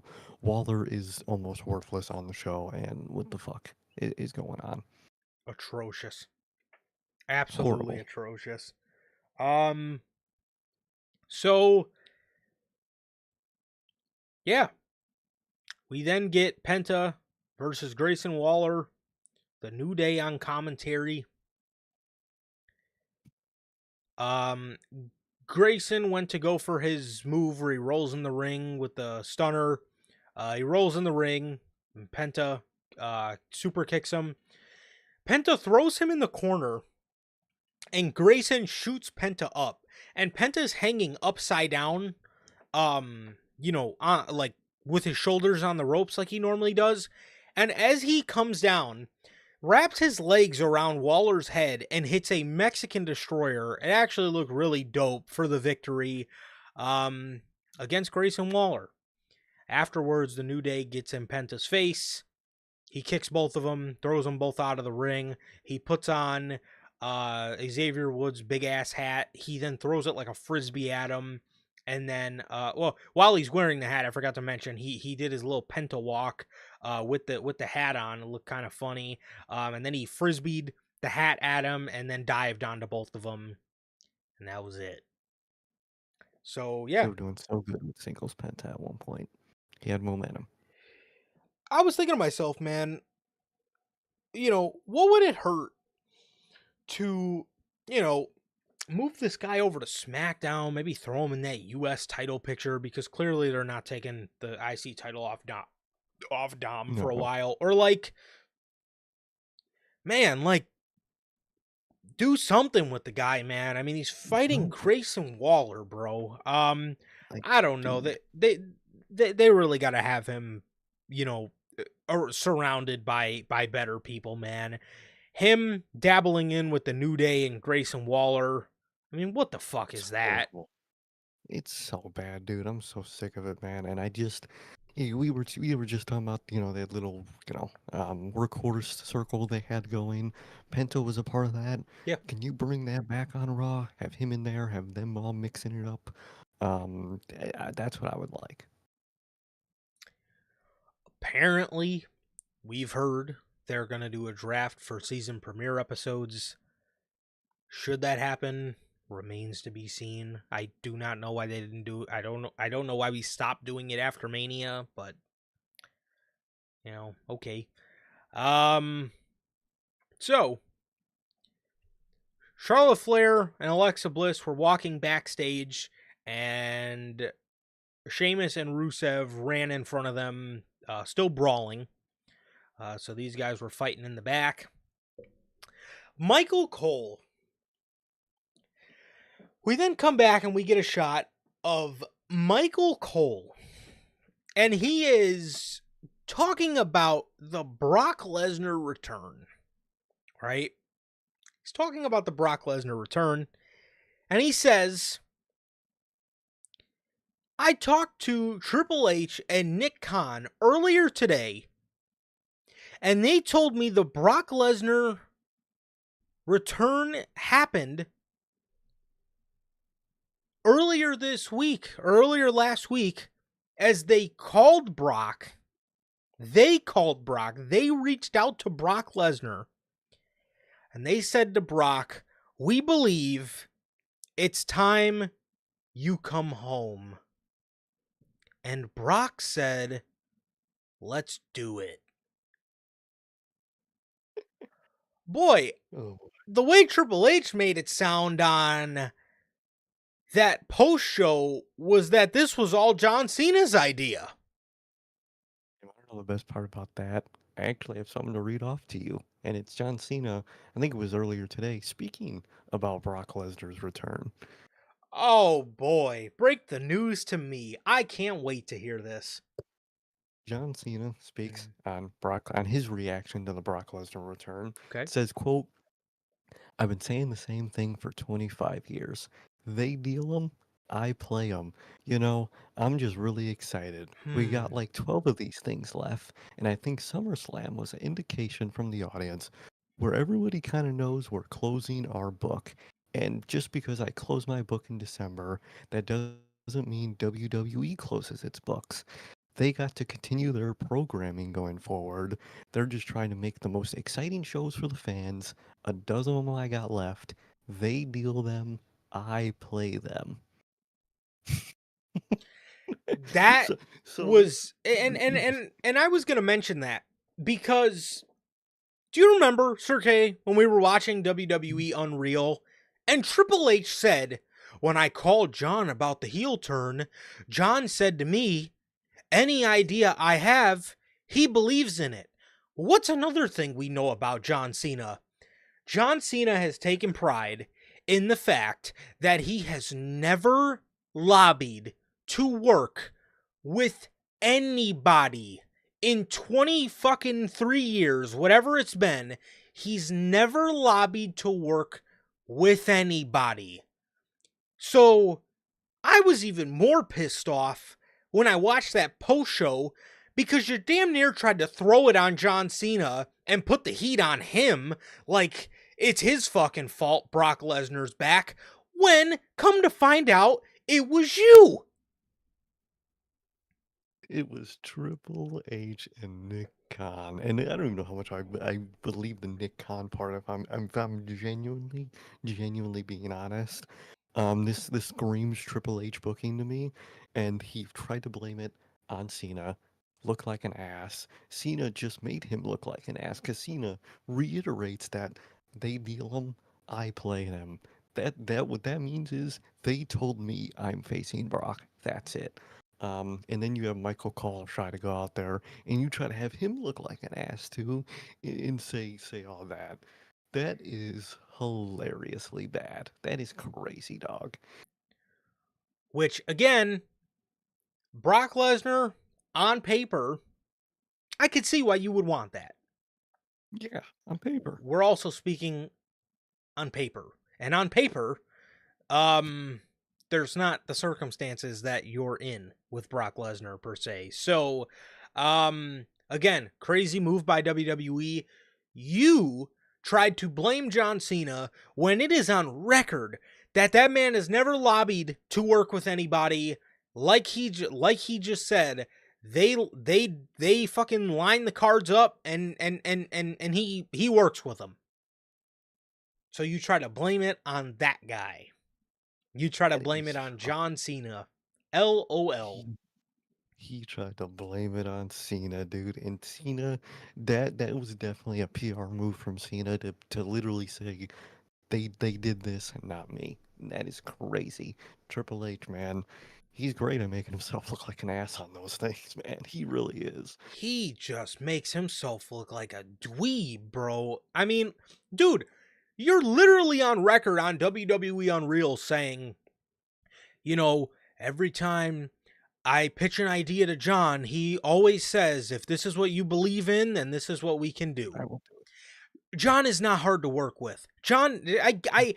Not now, I don't doubt that Cena was on board with the idea, but again, you he didn't. literally were on record on a fucking Netflix documentary with this man John Cena tells Triple H all the time, if this is what you believe in, I'll do it. And why wouldn't he want to do it? Cena is he came up in the business with Brock. Not to mention, John is not hard to work with. What did you think he was going to tell you no? Like he might have been a demon in like 2010, 2011 for some reason, but other than that, Cena just does whatever the company wants. And Triple H really tried to say on that fucking post show that this was Cena, that Cena asked for Brock essentially, and Cena literally just shot that down. Wild work. Tried to blame it on John. You and Nick Khan reached out and said we believe it's time you come home.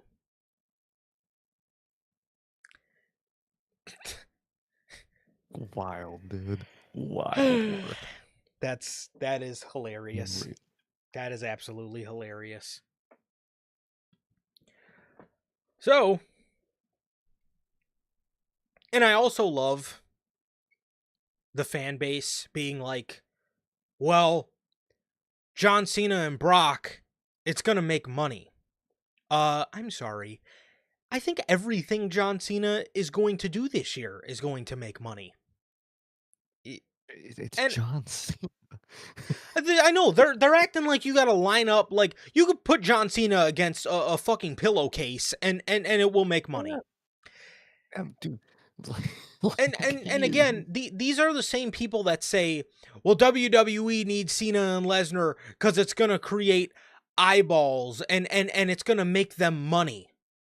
Yet these are the same people that complain about WWE's continuous ads. They complain about WWE putting a fucking Slim Jim logo on the table. They complain about WWE being overly ad heavy, and they say, they just do it for money. How could they do that?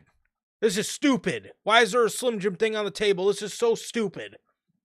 Yet it's okay for them to make money with... Again, it's John Cena's farewell tour. There's 12 dates left. You mean to tell me, Brock or not, it wasn't going to make money in Paris? What? No matter, he would have made money with anybody. Paris loves AJ Styles. You could have done, dude, you could have done the AJ match, bro. You could have put John Cena in the ring against a goddamn laptop and it would have made money. Mm-hmm. It's his last year.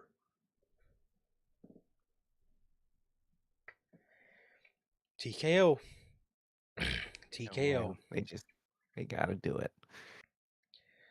So, yeah, Nick Khan and Triple H reached out to Brock Lesnar. They told him they believe it's time you come home. Wonderful. Why wasn't he home, Michael Cole? Did Yeah. they answer that part? Yeah, Why wasn't he home for almost? Where was he at? Why wasn't he home for 2 years? That seems like an oddly long amount of time to be gone from home. Yeah. Oh man. Maybe it's Wonder because why. maybe it's because a active lawsuit and an active investigation is still underway. Yeah, maybe that's why, man. Maybe that's why. But to the IWC, he did nothing wrong. He didn't do anything illegal. Okay, let's stop right there. Imagine, and I'm not trying to be that. I'm not trying to be that guy. I'm not trying to be that. I'm not trying to be that soft motherfucker on Twitter that just complains about everything. Imagine that was your daughter. Imagine that was your niece. Imagine that was your wife. Whatever. Yeah. Imagine that. People would hate him. I They would individually hate him. imagine that. And again, I'm not trying to be that soft motherfucker that complains about everything. And imagine that was a female that you love. Imagine that. I don't think you'd like Brock too much, because you know No, I damn don't well think they would. him and Vin. I read the court documents. Okay, Yeah, I read everybody them all. reads the little articles that they want to read. I read the whole fucking thing, 300 pages. He Yeah. had involvement in that, and we Mm, always talk yeah. about Bruce Pritchard. Bruce Pritchard. All most of them guys that were back there than Vince were. They knew about all that shit. They didn't say nothing, Mm, and it's They say bogus. nothing. It's real bogus. It's fucked up. And, people are just going to defend things because they just want to defend them. It's crazy, man. It's crazy. I don't get it. But Triple H, he is a fucking god and making himself look like an asshole. Like Jack says, you know, Tony Khan ain't all out of a booker. Triple H is overall better. But man, that man can duck some heat, or at least he tries to. Yeah. So everybody trying to act like you can't feel some type of way about Brock Lesnar being back because, well, he didn't do anything illegal. Imagine that was somebody that you know, and then try to tell somebody they can't feel a way about it. So, I don't know. Um, yeah, so that's that. I mean, that's, I don't know. I don't know, man. WWE, bro. WWE. They are, man, they do some interesting stuff sometimes. Like I said, it just seems like a move out of desperation. Why are you so desperate for Brock back? I mean, I don't get the need for him to be back, dude. You're financially, numbers wise, at an all time high. Why do you need this, dude? I don't get it. I don't get it. so I don't know, man. I don't know. It is like, I don't know. It's, yeah, it is what it is. It is what it is. And again, I'm not trying to be that dude. I'm not trying to be that. I'm not trying to be that. I'm not trying to be the soft. I'm not trying to be the softy on Twitter. But like, again, I'm not gonna be one of these people sitting here saying, I'm gonna cancel everything and boycott. Like, we all know, like, we No, all know I'm not doing that. But like, what the fuck is that? But like, to tell somebody they can't feel a certain way about it, not only everybody. First off, everybody's right to their opinion, and you have a very valid reason to feel some type of way about Brock being back. Just saying, you got to look at it from exactly. everybody's perspective, and you can't turn around and tell people they're crazy or they're morons for feeling some type of way about it. It's an awful situation. So again, everybody, I've been seeing it all week, man. Everybody in the IWC, or for the past 2 days or whatever, everybody's trying to play hardball, and everybody's trying to be the tough guy or whatever. Shut up. People could feel some type of fucking way about it. It's the same way we all Literally, felt dude. some type of way about Vince. Yeah. It I, doesn't like, mean everybody's, if you don't like it, then I don't watch then don't it. watch it. Like, shut up.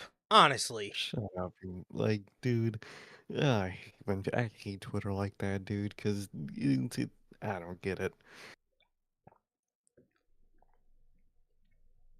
So, with that logic, when Donald Sterling, back in 2014, got caught for being a racist, that mean all the Clippers fans got to stop watching Clipper basketball?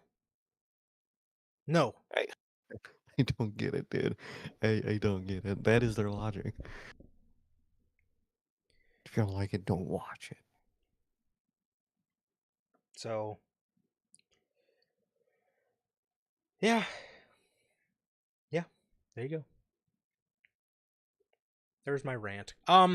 Anyways, Charlotte and Alexa Bliss. They come out for a promo and they're chanting, "You deserve it," at Charlotte and Alexa. Charlotte says, this may be the first "you deserve it" chant I've ever got. He says, or she says, After SummerSlam, it feels amazing to be champ again. Bliss says we are champs again. They then joke around. Charlotte says, it's good to do something as we and not just me. She says if Bliss stops hitting her on the head, maybe we could be... Well, let's not put a label on it, Charlotte says. Bliss says, I think you almost said the F word. Charlotte says, well, you are a pain in my A word. And then we hear the just banger music of the Judgment Day. I genuinely didn't know who was coming in. Dude, at this point, WWE needs to do a camera shot of the Tron anytime someone comes out. Because I don't know who comes out anytime anybody comes out, bro. I really don't.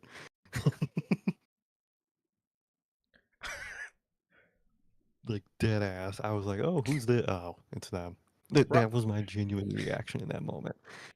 Raquel says, who would want to be friends with Charlotte? Roxanne says, the only thing that matters is bringing gold back to the Judgment Day. Yes, I know, we hear it every week. Every week. Charlotte and Bliss say they want to defend their titles right then and there, and Adam Pearce comes out and says the match is on, and Charlotte and Alexa... and then Charlotte and Alexa go on to have the match with the Judgment Day. We get a blind tag to Alexa Bliss. Roxanne doesn't even know. She goes for a tope, and she gets intercepted with a Sister Abigail for the victory. So I guess the Judgment Day is done in the tag division. So, yeah. They got packed up pretty easily. Overall, dude, I like, the pre-match promo. I actually really like the combo of Charlotte and Bliss. I think they work well. I think they bounce off of each other very well. And I actually really like what they're doing, man, and I hope to see more of it. So,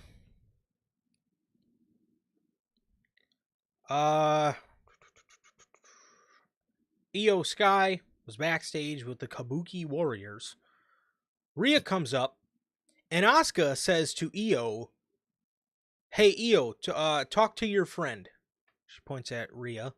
So this is the second time Asuka's told her that. I don't know.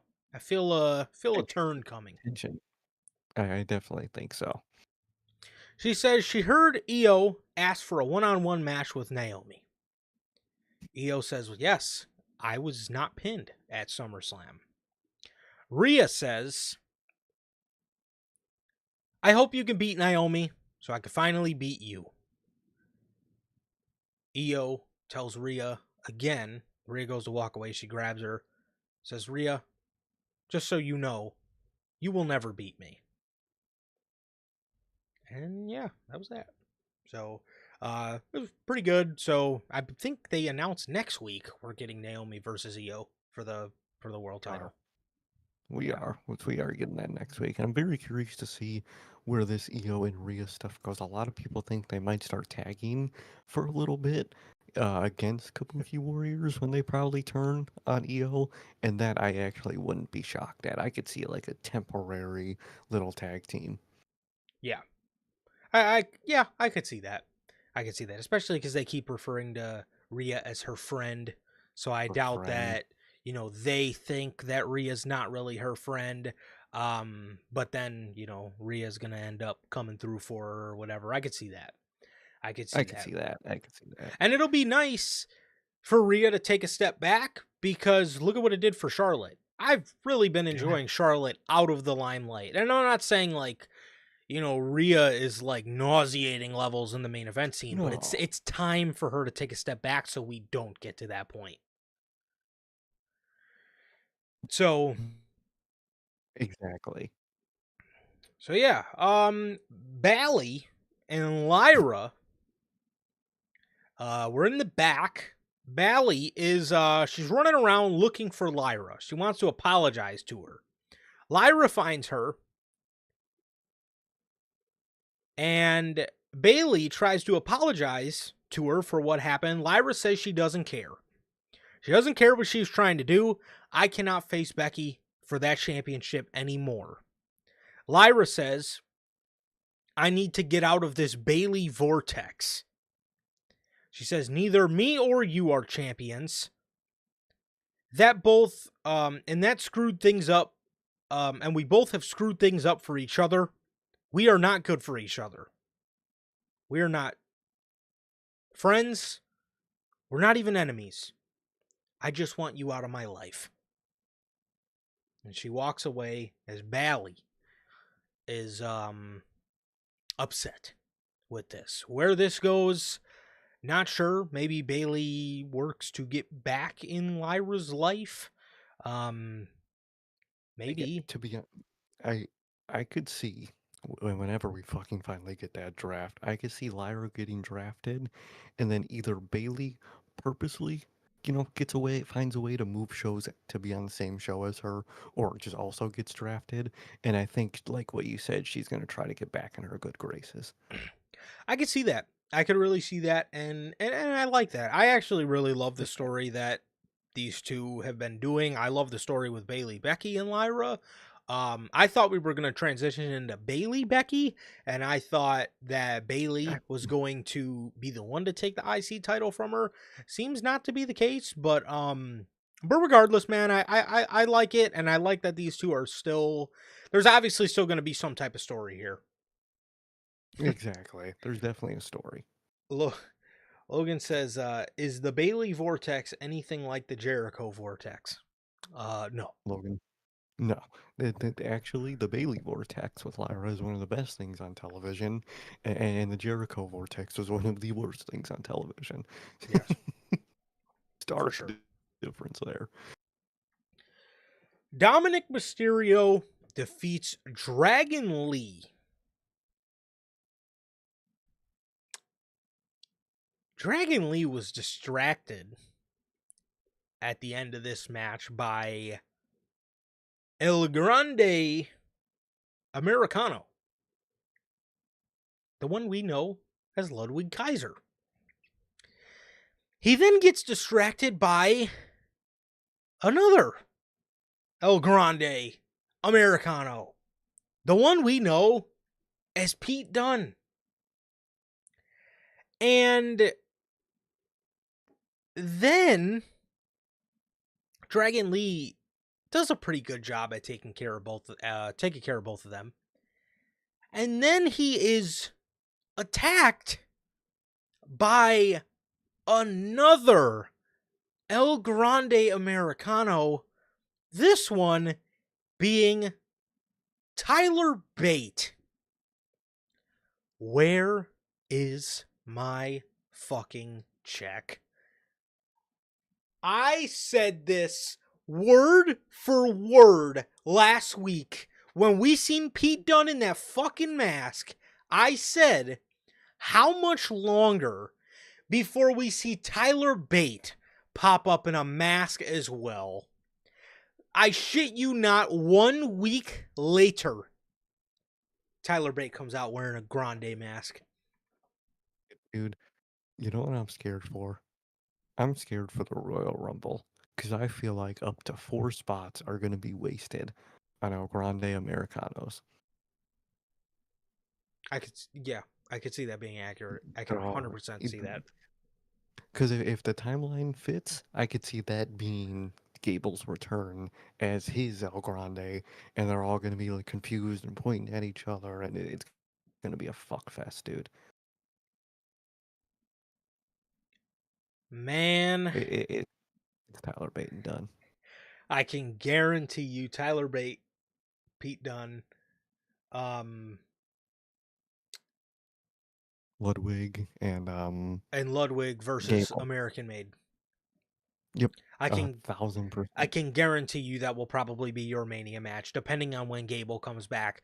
But knowing WWE, it will probably be, Grande, Ludwig, Pete, and Tyler versus Chad Gable. Maybe they'll dress him up in a El Grande mask. But either way, he'll have American Made with him. Yeah, I don't think at the Mania Mask he'll be El Grande anymore, but I think when he returns, he'll be El Grande. There's going to be the whole Spider-Man pointing at each other meme thing, and I think after that, it's going to be more of American made versus fucking three El Grande Americanos. You know it, bro. You know it. I will say it is going to be criminal if this is what ends up getting Tyler Bate and Pete Dunne used in that tag division. So all they had to do was put on an American mask. Good Lord. So yeah, Tyler Bate and Pete Dunne are El Grande Americanos. Credit. Man, the rabbit hole we've went down. I don't know if they're going to be able to have the sauce like Chad Gable had the sauce, but we'll see. Apparently, fans like Kaiser's El Grande more than they like Gable's. What? Um, yeah. They think he does the gimmick better, even though he's not around. But we'll see how that goes, man. Um, so that's something. So Dominic then hits Dragon Lee with his boot and attacks him after the match, and AJ Styles comes out for the save, and Dominic retreats. So, at least for now, we're going to do El Grande, and El Grande versus LWO. I'm assuming that is what we're going to be getting for now. So yeah, there you have it. There you have it. Sami Zayn is in the back. And they ask Sami how good he feels to have proven Karrion Kross wrong. Let's stop right there. Apparently, Like, mm-hmm.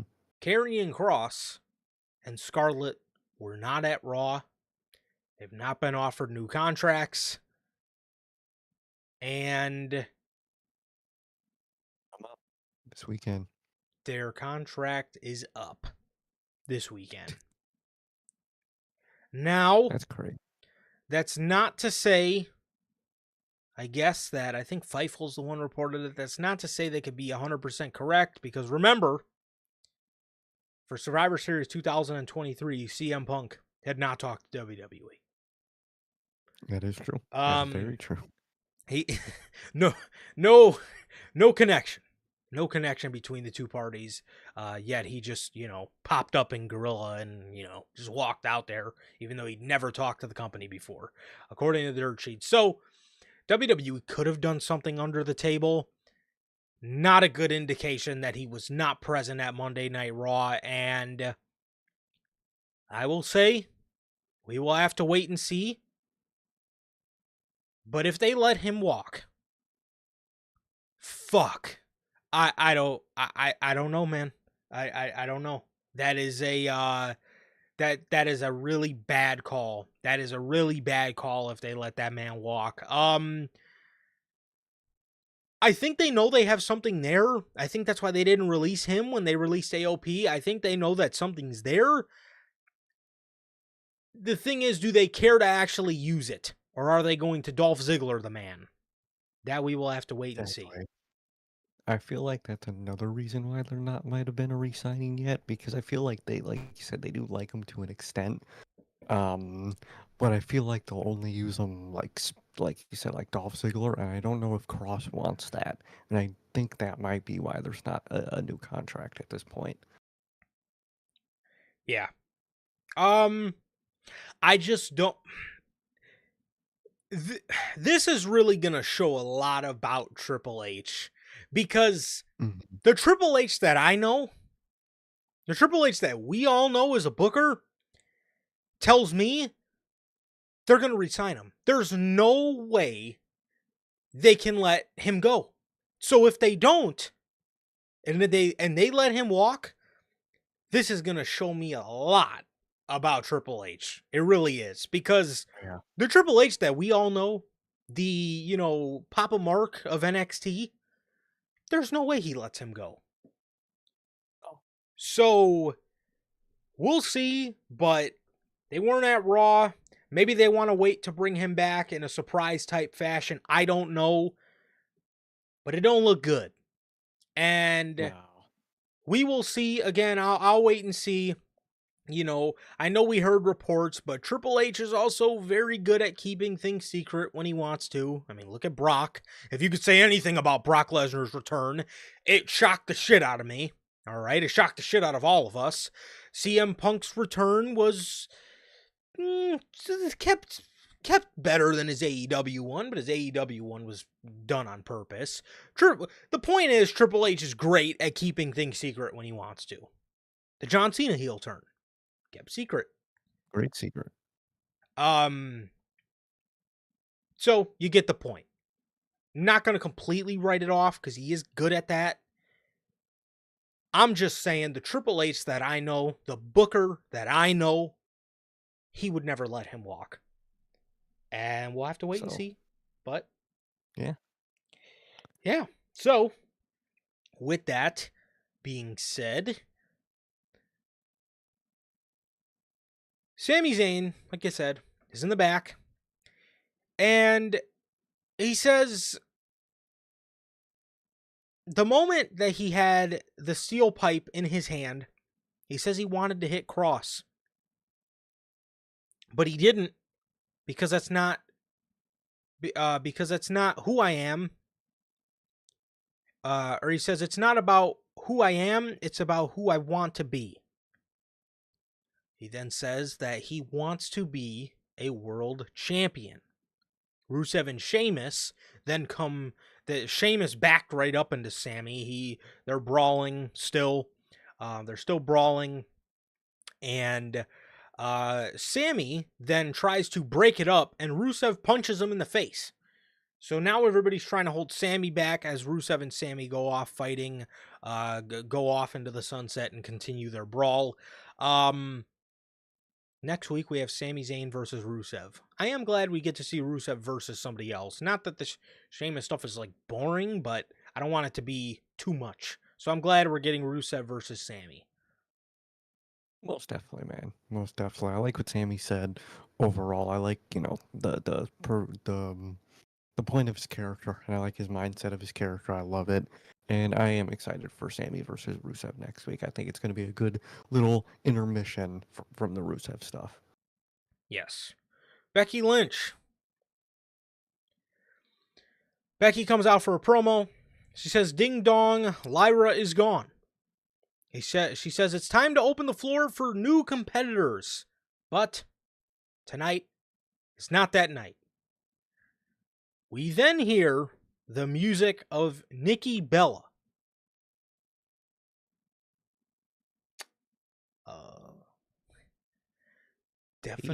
Definitely not what I had in mind for Becky Lynch's next feud. However, it is pretty sad to say this is one of the best parts of tonight's show. This actually ended up being great. Actually was. Somehow it was Becky can make anything and anybody look fucking great. I'll tell you that. This is the heel run we should have got way back when we got Lady Gaga Becky Lynch. Yeah, exactly. So Nikki interrupts. She tells Becky she is one of the greatest of all time. She says she's so proud of Becky. She remembers when she first met her. And people like Becky made Nikki feel that the division will always be in great hands. But you turned out to be such a disappointment. She says Becky was supposed to be the leader of the division and raise a generation, but instead you are literally handcuffing them. She says she came back to test herself. But why did you come back? She says, was it jealousy because you were watching the younger generation, people like Lyra, kill it?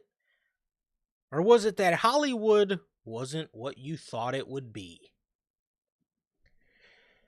Becky says, well, you can't say that because I'm in the hottest movie on Netflix right now. I'm in Happy Gilmore 2 with MJF. You know. And she says to Nikki, she says, I thought I seen you on set. But oh, your role got cut in Happy Gilmore too. Eek. That's rough. Becky then gives the reason. In full Becky Hogan fashion, Nikki Bella didn't work for her sister. So, Becky says, my reach extends far beyond these ropes. I got your role cut because there was only room for one of us. It all makes sense now. Nikki says, you are nothing but a liar, Becky, just like your husband. But the difference is, we actually believe Seth's lies. I can see right through you, Becky. You're just the same insecure girl that came into this division all those years ago. Becky says,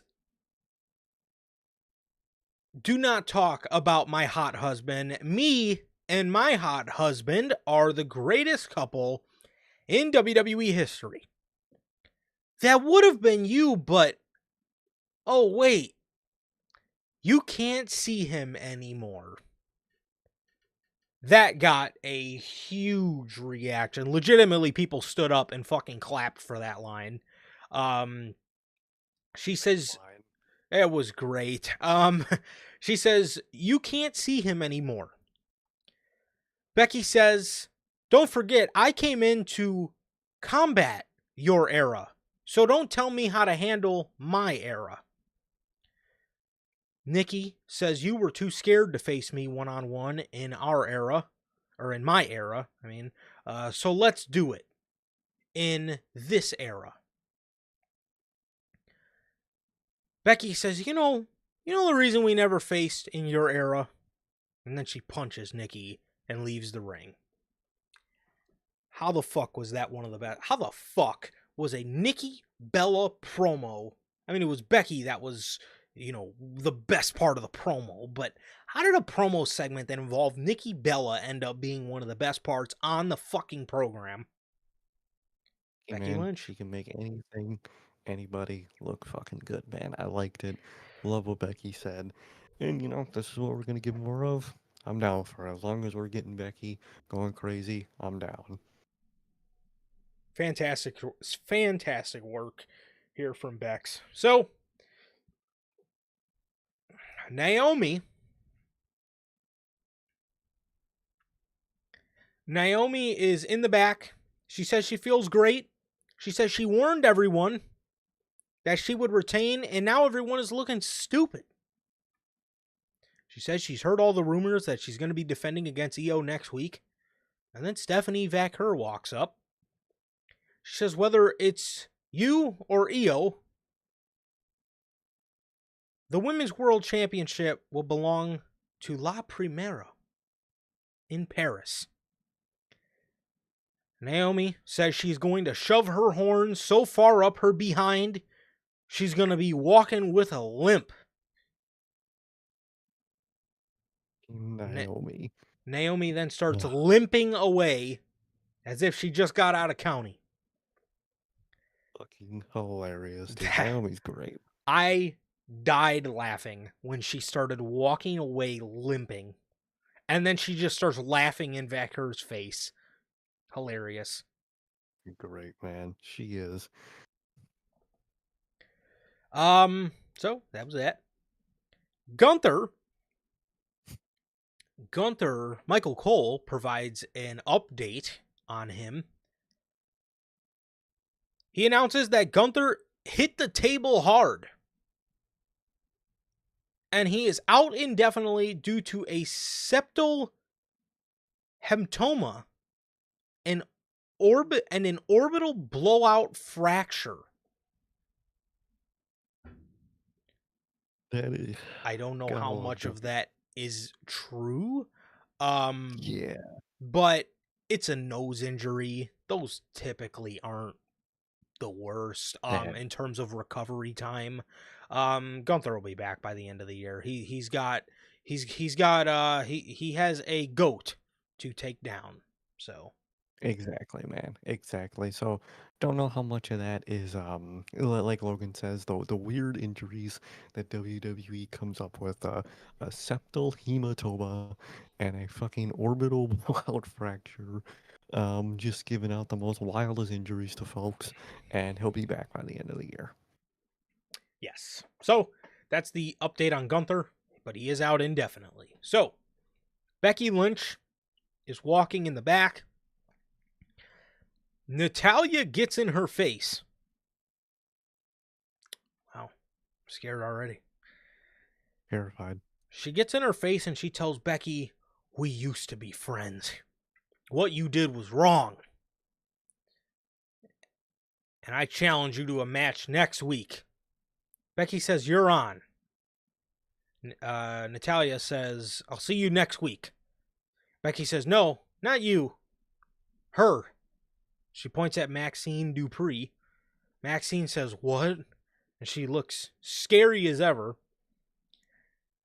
Becky then says, "See you next week, sweet cheeks." That is going to be an absolute burial. Unless Maxine turned into Will Ospreay from the last time we seen her, that is going to be an absolute burial. Oh, 1,000%, dude. 1,000%. It's Yes. gonna be an absolute bear. Natalya is absolutely horrible in a promo, man. She is just so just unbelievable. You could just you might as well have handed me the script. That is how scripted her promos sound. Dude, literally, man. Literally. Seth Rollins versus LA Knight in the main event of the show. Rollins rips up the floor mat and he tries to stomp LA Knight on the concrete. CM Punk would then jump over the barricade by the Timekeeper's area and attack Seth Rollins, throwing the match out in a disqualification. He would then attack Seth as Rollins and Punk would kind of bicker because LA was like, "What the fuck?" He's like, you could hear him keep telling Punk, "What are you doing? What are you doing?" Like, and Punk is just incensed. He's attacking Rollins. They are, Punk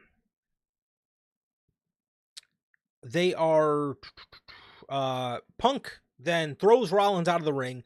He jumps out of the ring and starts attacking Punk as he goes up the ramp, and then Punk just gets obliterated by a Braun Breaker spear as they start attacking Punk and LA Knight, that being the Seth Riders, the Braun Brawns. So they're out there hitting all their finishers. They're hitting spears, tsunamis, curb stomps on Rollins and Knight. One of my favorite parts of the show, dude, they attack these guys, right? And the Seth Riders are standing on the ramp, and they're like, they're all posing or whatever.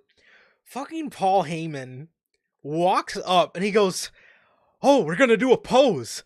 And he stands by Seth and he's got his arms in front of him and he's just smiling. And then you hear Roman's music hit. Bro, if you guys did not see Paul Heyman's fucking face when Roman's music hit, it was about one of the funniest things I've seen in WWE all year. He's standing there cheesing, and then Roman's music hits, and he's like, his eyeballs get all big, and like he's like, "Oh," and it's like he like puts his arms up to his face. He's so fucking scared. It was so funny how he just went, "Oh, we're gonna do a pose," and then he just the most frightening look over his face. So Roman attacks the Braun Brawns, and Seth is standing in the ring. Roman jumps up on the apron, and him and Rollins face off. He jumps in the ring, and Rollins retreats. The Braun Brawns then jump back in the ring, and Roman attacks both of them. And as he's doing a double leg, and as he is on top of Bronson Reed punching him, Rollins jumps over the whole, over the attack from Roman. He jumps over him and curb stomps Roman into the mat as they then stomp Roman Reigns. They hit him with a spear. Bronson Reed hits Reigns with 3 tsunamis. And what do you know? Bronson Reed, he's got a pair of Jordan Retro 3s. And he adds a pair of Jordan 1s to the collection. He takes Roman Reigns' shoes off for the second week in a row, and he leaves Roman Reigns walking out of the arena in socks for the second week in a row. Roman Reigns' shoes are not safe, bro. They're too nice. They're too nice, man. We're gonna start wearing sandals or something. I don't know, man. But yeah, he got hit. He got robbed again. You know, dude, I don't know what their shoe sizes were. It would just be awesome if Bronson Reed started, like, imagine these two wore the same shoe size and he started fucking wearing them. I love that he wears them around his neck, but imagine he just straight up uses the collection and just starts wearing them on his own. Hilarious. That would be so funny, dude. I don't know if they were the same size or Bronson's, I'm sure he's got the fucking money to buy the exact same pair in his size, but like, yeah, it would be so funny if, I mean, it would be funny if he wore one pair of shoes and then the other pair he wore around his neck, unless he just wants to wear multiple pairs of shoes around his neck. Either way, it's great. And I love that they're still having him at least do that. I think that's one thing about Bronson people love, especially during this whole Roman Reigns stuff. When he tsunami'd him for the third time, I about died laughing when I seen this man crouch down and start fucking untying his shoes again. I was like, no fucking way this man is stealing his shoes again. Hilarious stuff. And I love it. And you know what I love to see more than anything? Is a man building up his shoe collection, man. Great stuff. gotta love it, man. Interesting course of action. I think that means Roman's ridden off for a little bit to go film the movie. I like that, Yes. Bronson still gets the personality of, stealing shoes. I hope over time they still allow those two to really have the personality they had while Seth was gone. And that's all I hope for, man, in all reality. 100%, man. And obviously, yes, that was the first thing I thought as well. As soon as they did that to Roman, they hit him with 3 tsunamis. I was like, oh, okay. No Jey Uso. I guess he just he got lost in the sauce, I guess, in New York. But regardless, that was the first thing I thought too. I was like, oh, okay, they brought Roman back. So this was basically the night after Mania. The night after SummerSlam was basically a copy of what they did with Roman Reigns the night after WrestleMania. They brought him back at the very end just to then beat the shit out of him and write him off. Except this time, I don't think it's going to be as long, maybe about a month or so, 3 weeks maybe. I don't know how Liv Morgan, I think, filmed her movie in 2. It depends on how big his role is. Same thing with Cody. We're looking at about a month, 3 weeks, whatever the case may be. So yeah, he's written off TV for the time being, as we all expected. And yeah, so that is that. And the Seth Riders, their run continues, man. Next week they're probably gonna beat the shit out of Jey Uso, and on we go. Our road to WrestleMania, Rollins and Punk, starts now. So it's gonna be them jumping each other. Excited, man. yes, it is. So that is that, and that was Monday Night Raw, bro. That was pretty much everything. Most definitely. Overall, there was things I liked on the show. I think WWE could have done a better job at creating more hype surrounding the fallout to SummerSlam, and we are getting some good stuff. I think LA Knight is a good first challenger for Seth Rollins. He's gonna have to lose, but of course, we asked for him to get away from the bloodline. he at least is in a world title program now, so I guess you could look at that as something good. At least he's away from the fucking bloodline and away from the mid card on SmackDown. I like him just being in the main event scene. Again, I'm not expecting him to win the world title, but at least he's in that, upper echelon, man. Charlotte and Alexa, I like their stuff. Becky Lynch is goated. And we finally got a name for the group, man. And we finally found out that, Rollins did not let the Bronze know about this, but it could have been, like I said, it could have been better. They could have created more hype surrounding SummerSlam, but it wasn't. I've seen worse this year. Exactly. Didn't love the episode overall. I'm very just dreading getting the same thing with the Seth Riders for the next few months, man. Like the Knight is away from Bloodline, but now he's basically still facing the Bloodline because he's just facing the Seth Riders. um, so there's that, man. But overall, I liked basically all the women's stuff on the show, man, and the rest of it, I hope just gets better over time.